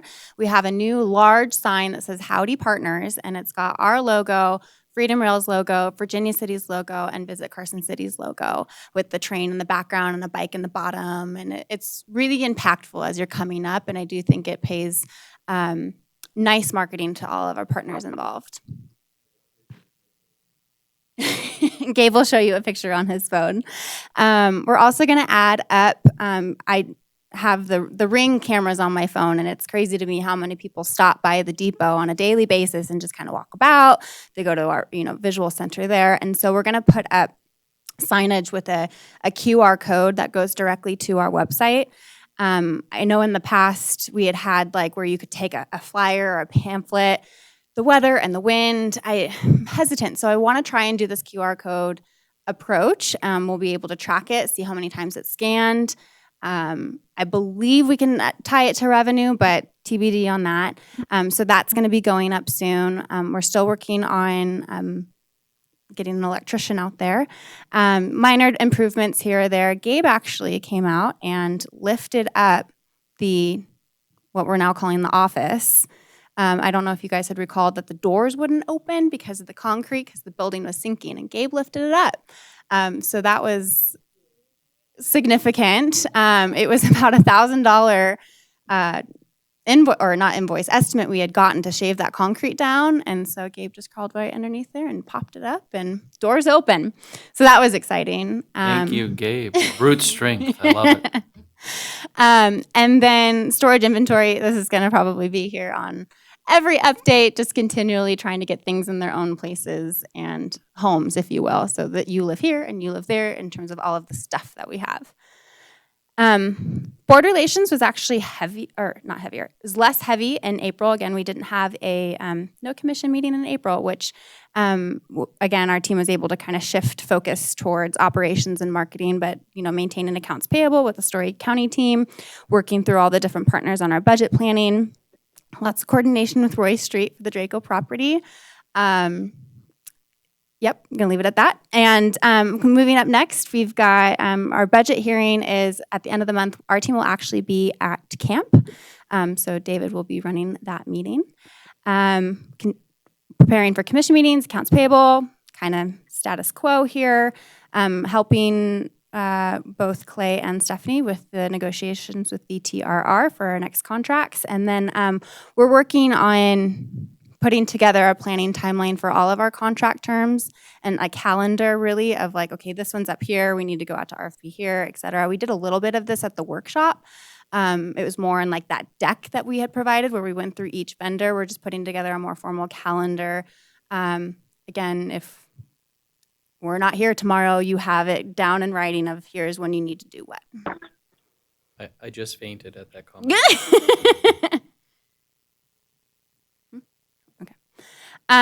Marketing. And so marketing is really broken down into these different buckets: general, public relations, email marketing, social media, our media buy, and our website. And so in terms of general, we are looking at designing a rack card. We have had one in the past. It doesn't actually have the right logo on it. And so we're looking at the costs to display those cards. I forget the actual terminology for it, David, but Through Certified Folder Display Inc. That's with Irma. it. Mhm. Yes, Yep, and certified we folder use them, displaying. Yep, and VCTC uses them as well. Correct. Great. So like I do think there is a place for a rack card, and we do get asked for them a lot. So we will be doing a rack card, and then we get a lot of nonprofit requests in terms of donations. Everyone's backing at it with their events. We're kind of tapped right now, to be honest, in a lot of our donations, but there are some partner donations that we're still doing. We're looking at, can we move it to next season, just because we don't want to, have so many donations out there that it's going to impact the revenue. And so we're really keeping a tight eye on that. So just a quick update there. We do have Northern Nevada Moms is a very popular blog and social media influencer that will be riding the train. They wanted to ride on Mother's Day, but they just couldn't work with their scheduling. So they'll be riding, I believe, in June. And then we did send out our Back to the Track Mother's Day e-blast. And so here's the stats here. The open rate was fantastic. It was nearly a 45% open rate. 6.7 clicks per unique open, and you'll notice there that the recipients is quite higher than the last time we had reported on an email marketing, and that's really due to our Polar Express database being entered into our MailChimp account. So 6,500 opens, that is, I mean, honestly, a good open rate is 10%. And this was at 45, so that was definitely a slam dunk there. Social media, and so we're at 16,715 page likes, if you will, and then here's just kind of the reach for the last 30 days with our 24/5 being our post reach. I'm not going to go into all of these numbers here. These are just kind of more informative. I could also give you a lot more than these numbers. These are just the high level of what we feel is important. We are working really close with Facebook right now because we'll talk about the media buy, but as we were working on that, we identified that the page ownership exists with the page that was deleted. And I have to basically get documents notarized, have to do a whole packet to Facebook to say we are who we are, to do that ownership. And really, the only reason for that is for us to get deeper into the analytics and really robust advertising on Facebook. We can still post, we can still do stories, all the high-level things that you can do with Facebook. It's really just getting access to that owner side of things. So working with Facebook on that. We did run a paid, or I would say a boosted post on Facebook, and it was actually our most popular post that we had since in the last month or so. And so it was announcing our Mother's Day train. And so high-level numbers that I'm just going to go over quickly is the organic reach was 3,607. Our paid reach was 17,000, and we only threw about $200 at this. I don't know why those keep popping up. Sorry about that. Overall reach was nearly 20,000 people on this post. And 581 actual link clicks, which the link that it went to is through the Mother's Day page itself to book. So a highly successful campaign. Again, there's a lot more details and analytics. What I love is that the negative feedback on here was only 2 people that just hid the post. That was it. Normally for a post that has a reach this high, you see a little bit more in that negative category, but it was overwhelmingly positive. Everyone's very excited to see us back to the track. In terms of our Instagram, we're at 2661, and the numbers here, again, are reflective of the last month or so. If you compare it to the month prior, it was an increase of nearly 3% in terms of engagement and likes and so forth. We reached 1,200 accounts, and here's just kind of a snapshot of what our most popular posts were for the last month, with the Back to the Track one being the most popular and second to our Mother's Day kind of post. Stories, we do a lot more stories than we do posts, and so here is just a snapshot of some of the stories that we've done. With our most popular one, interestingly enough, is that photo of that banner, the Howdy Partners banner, and it says something along the lines of final preparations for our Mother's Day train or something along those lines, and so that got a reach of 420. In terms of our media buy, we had what we call posters. They're not technically billboards. Billboards are a lot bigger. Posters are a little bit smaller and a little bit more affordable. So we had 2 running in the last month, and then our next flight is actually 4 different posters. For our March boards, it delivered 123,000 more impressions than the previous flight and what they estimated. So we had a impression of over 1 million impressions. And so that was just with 2 boards. Now we've got 4. Here's the locations, and it's just that Back to the Track general branding that we've been pushing. Up next, pause. I'm not ready to show you that. We also have our paid search. So, like say you go to Google or something like that, that would be under your paid search category. It just began. So we don't really have enough data to report on that right now. And so, but up next, we've got our TV running, we've got radio running, we also have some Pandora running, and then some additional display ads and things like that. For our TV, because it is election season, especially right now, you can't really get a 30-second spot without paying an arm and a leg. So what we're going is for 5 and 10-second spots. So imagine like you're watching Jeopardy and it goes to commercial and it says, this is sponsored by da-da-da-da-da, and it's really quick. We bought those because A, they're much more affordable, and I think based on this, we got our message through quite well. This had sound on it earlier, so I'm hoping, oh, it's because I muted my computer. Join us on the V&T Railway. Trains from Carson City to Virginia City are now running. Visit vtrailway.com for tickets and schedules. So Zach with Carson City actually helped do the footage on that, and then Colo actually did the voiceover on it. So it was a team effort. This was the 10-second, and the 5-second is clearly just a little bit more consolidated, but I think it gets the message across well at an affordable cost to the commission. Oh, you have seen them. Great. I get excited when I see the billboards too. In terms of our website, what's really interesting here, and I know we just started running our paid, but the top channels for our website is highly, highly direct. What that tells me is that the billboards or the posters are working, because if you look at, previous reports on this, you're going to see a lot more colors with organic search, referral. Maybe they went to our Facebook, which would be the social category. Overwhelmingly, people are going straight to vtrailway.com. What does that tell me? The posters are working because that's what we have advertised there.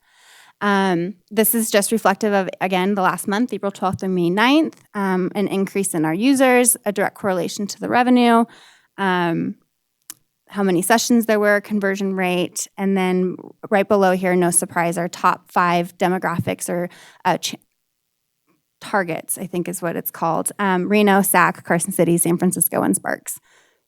No shocker there. Whew, I talked fast, got through it quick. Open to questions.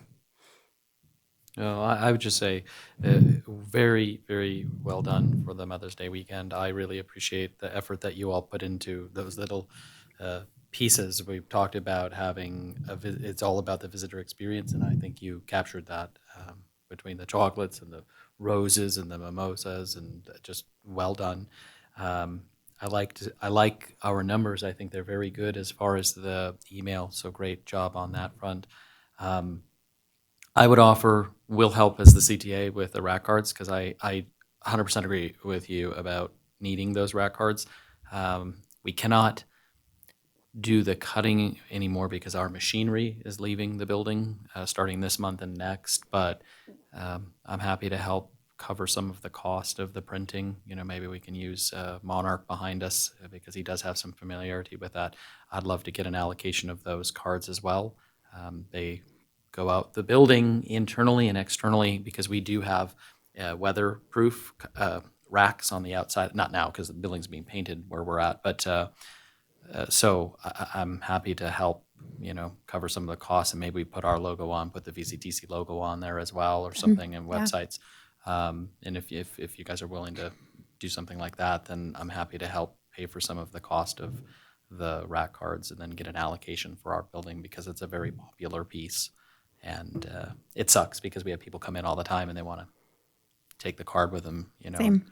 So. Same. And we're going to try the QR code approach on it. So the same QR code that's going to be outside the building, we're going to do that code on the rack card. Brilliant. I think people, 2 years ago weren't as comfortable, but now there's a lot of comfortability with that QR code, and you can just go direct to our website. So. And I would agree with that 100% because menus are like that now. You don't even get a paper menu. So people are just put it on your camera or whatever, and up comes the website. So well done on that front too. So I don't want to take up all the time, but any comments, questions, anything for Allison on her operations report? Okay, job well done. No, thank you very much. With that, we'll go ahead and move on to 13B, train operations report. Tom, do you want to give us an update on your end? If you don't mind, please. Thank you. Tom Gray, Virginia Truckee Railroad. Hi. Any questions about the operations or what we do? Any questions for Tom? I'll make it quick. Yeah. How do you were comfortable with this past weekend kicking things off? Everything mechanically, equipment-wise, everything? Yeah. Yeah, you felt I pretty think good? Okay. second day especially. The first day was a little Okay. bit of a challenge, but the Okay, engine started up in Carson. That was our biggest concern. great, yeah. A little scary, but Yeah, and I'm by myself up there. But okay, 18, we did the annual. Well, the federals came in a couple weeks ago. We did the internal and the external inspections. They took no exceptions to the 18. They did notice some leaky valves and leaks and stuff, and so we've replaced some valves and lapped and machined the steam valves in the cab. We still have to enter the tender and do that inspection, and that should be wrapped up. We'll put the boiler plugs back in and get it going. The 29, same thing as in the boiler, repairing the dry pipe and some stay bolts. The big diesel, we talked about that. Facilities, yeah, we need to repair our shop doors. All that sort of stuff takes time and money to do. The water tower, the tenders. The Reno locomotive, we're going to bring that down to the Nevada State Railroad Museum in July. That's pretty iconic, and we're really happy to have that. So I'm rebuilding the tender frame. I was told by the movie people to get that ready to do some shooting with that sometime. So that'll hopefully pay for some of the work, and I plan on building for it. That's the first big step for us. Hopefully the Railroad Museum gives it back, but if they don't, at least it's got a spot to go, you know. Besides the Reno, I got all the remaining V&T pieces of equipment up there, so we have them kind of protected. And there's the big derrick crane and two of the original boxcars and some of the stuff that was used in the movie Union Pacific. So as I see more, I got 9 truckloads out of there, so at least got a good home port for a while. Rolling stock. Well, we took down the village course and then all of our stuff, put it away, which took about 3 months to do. Doing the deep cleaning in the coaches.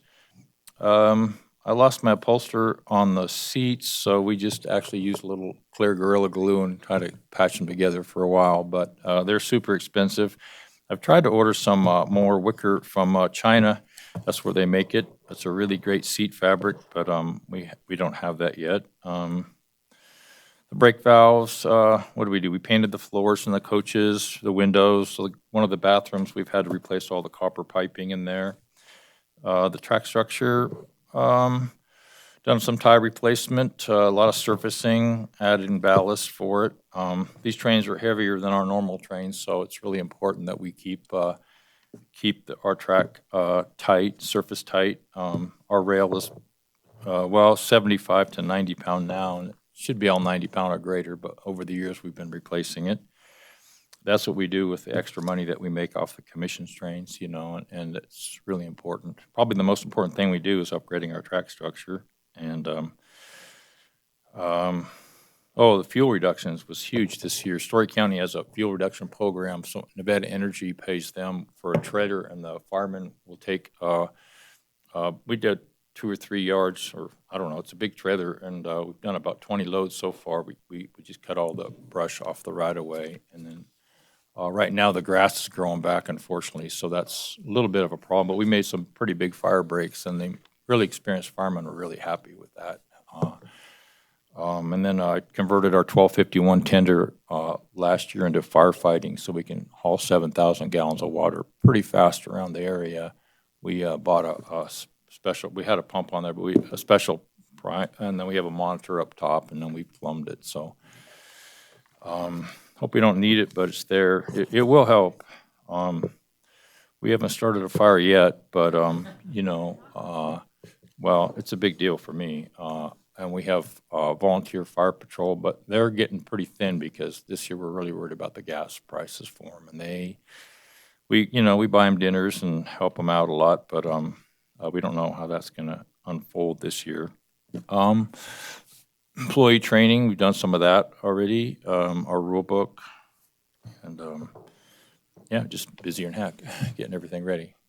Well, Tom, thank you, from all of us for being on our agenda now, because I think these updates are going to be wonderful for all of us, just to understand everything that you guys are doing, you and your team, and what's happening, on not only your part, come but our up and take a look at it, and you can understand like the maintenance away equipment that we have to why we're investing in that, you know. Yeah. And you know, when we started this, we had our steam engine and we had our open air cars. We had our private car then, but over the years I've been buying different equipment for the commission trains, but they've allowed a wintertime operation, which is i.e. Polar Express, which is, a big deal. Thanks. No, thank you, Tom. Oh, Any- excuse yeah, me, go one ahead. other thing. So, for a while, a lot of years, we worked with the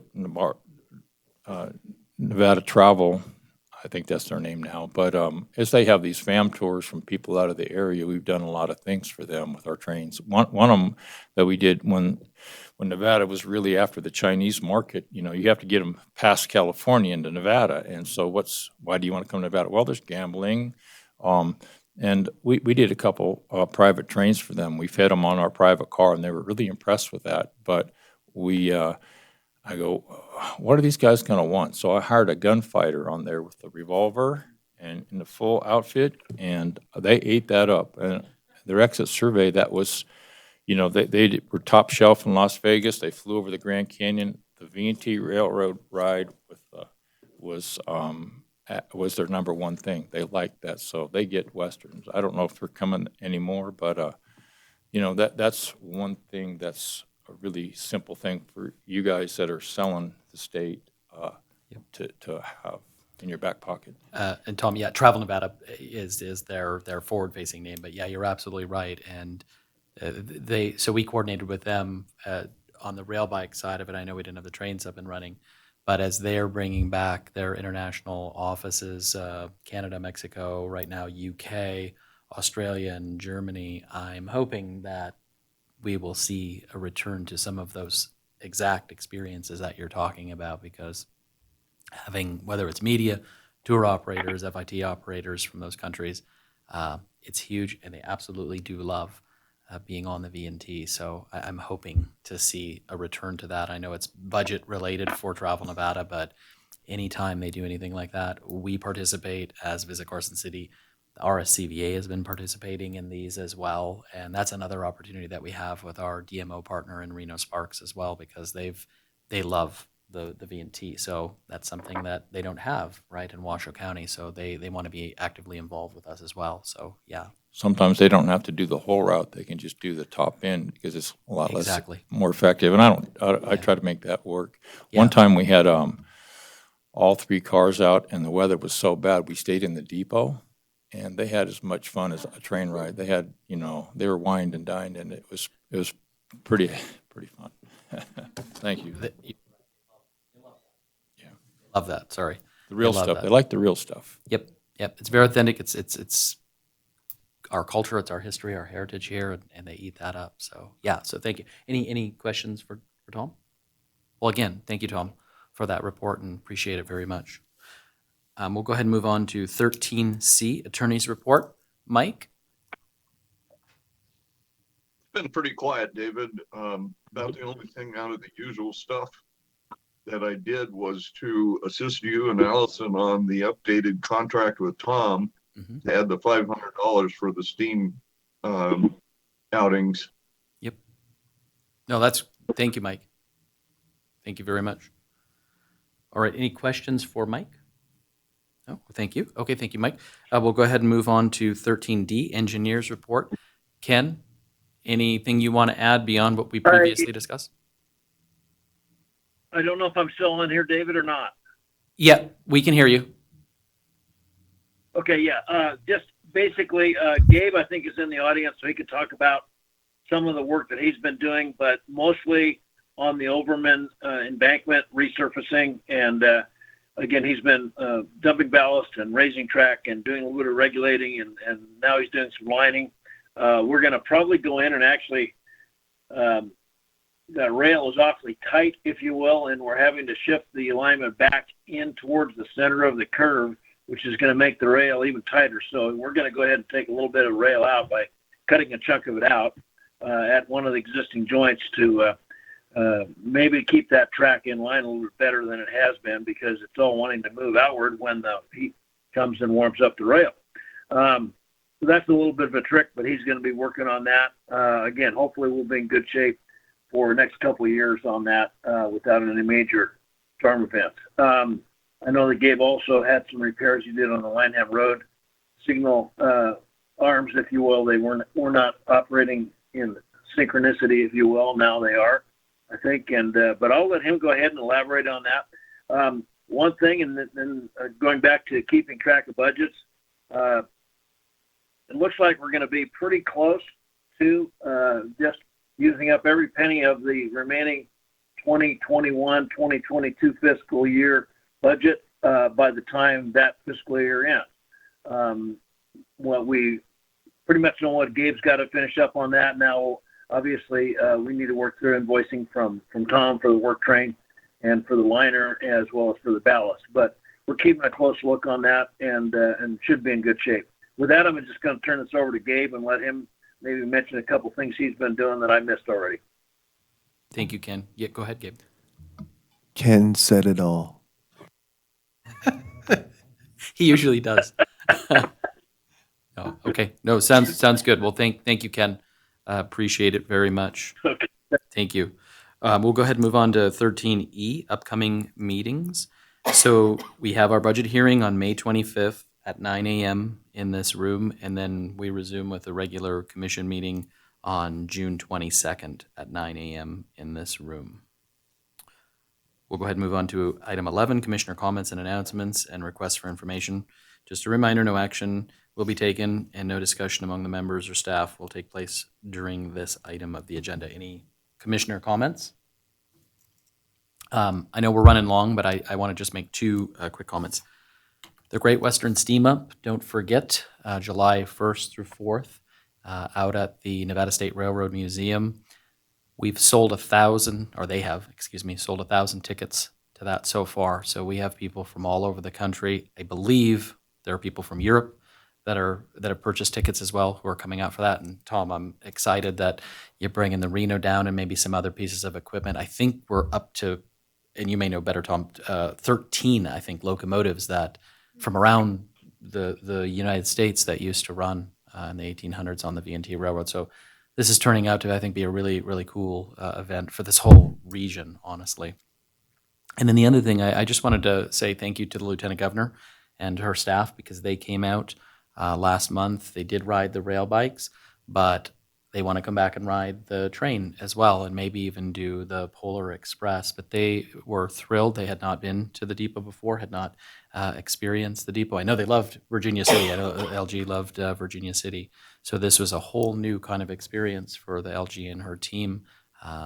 They loved it. I think it was really good to get that exposure. And I know I think we got a video. Zach did all the footage of the LG and her family riding with the drone and all that good stuff. So we've sent that. I know she's put that on her social media channel, and then Lydia did the same thing, for Visit Carson City as well. So those are the comments that I wanted to make. Any? No? Okay.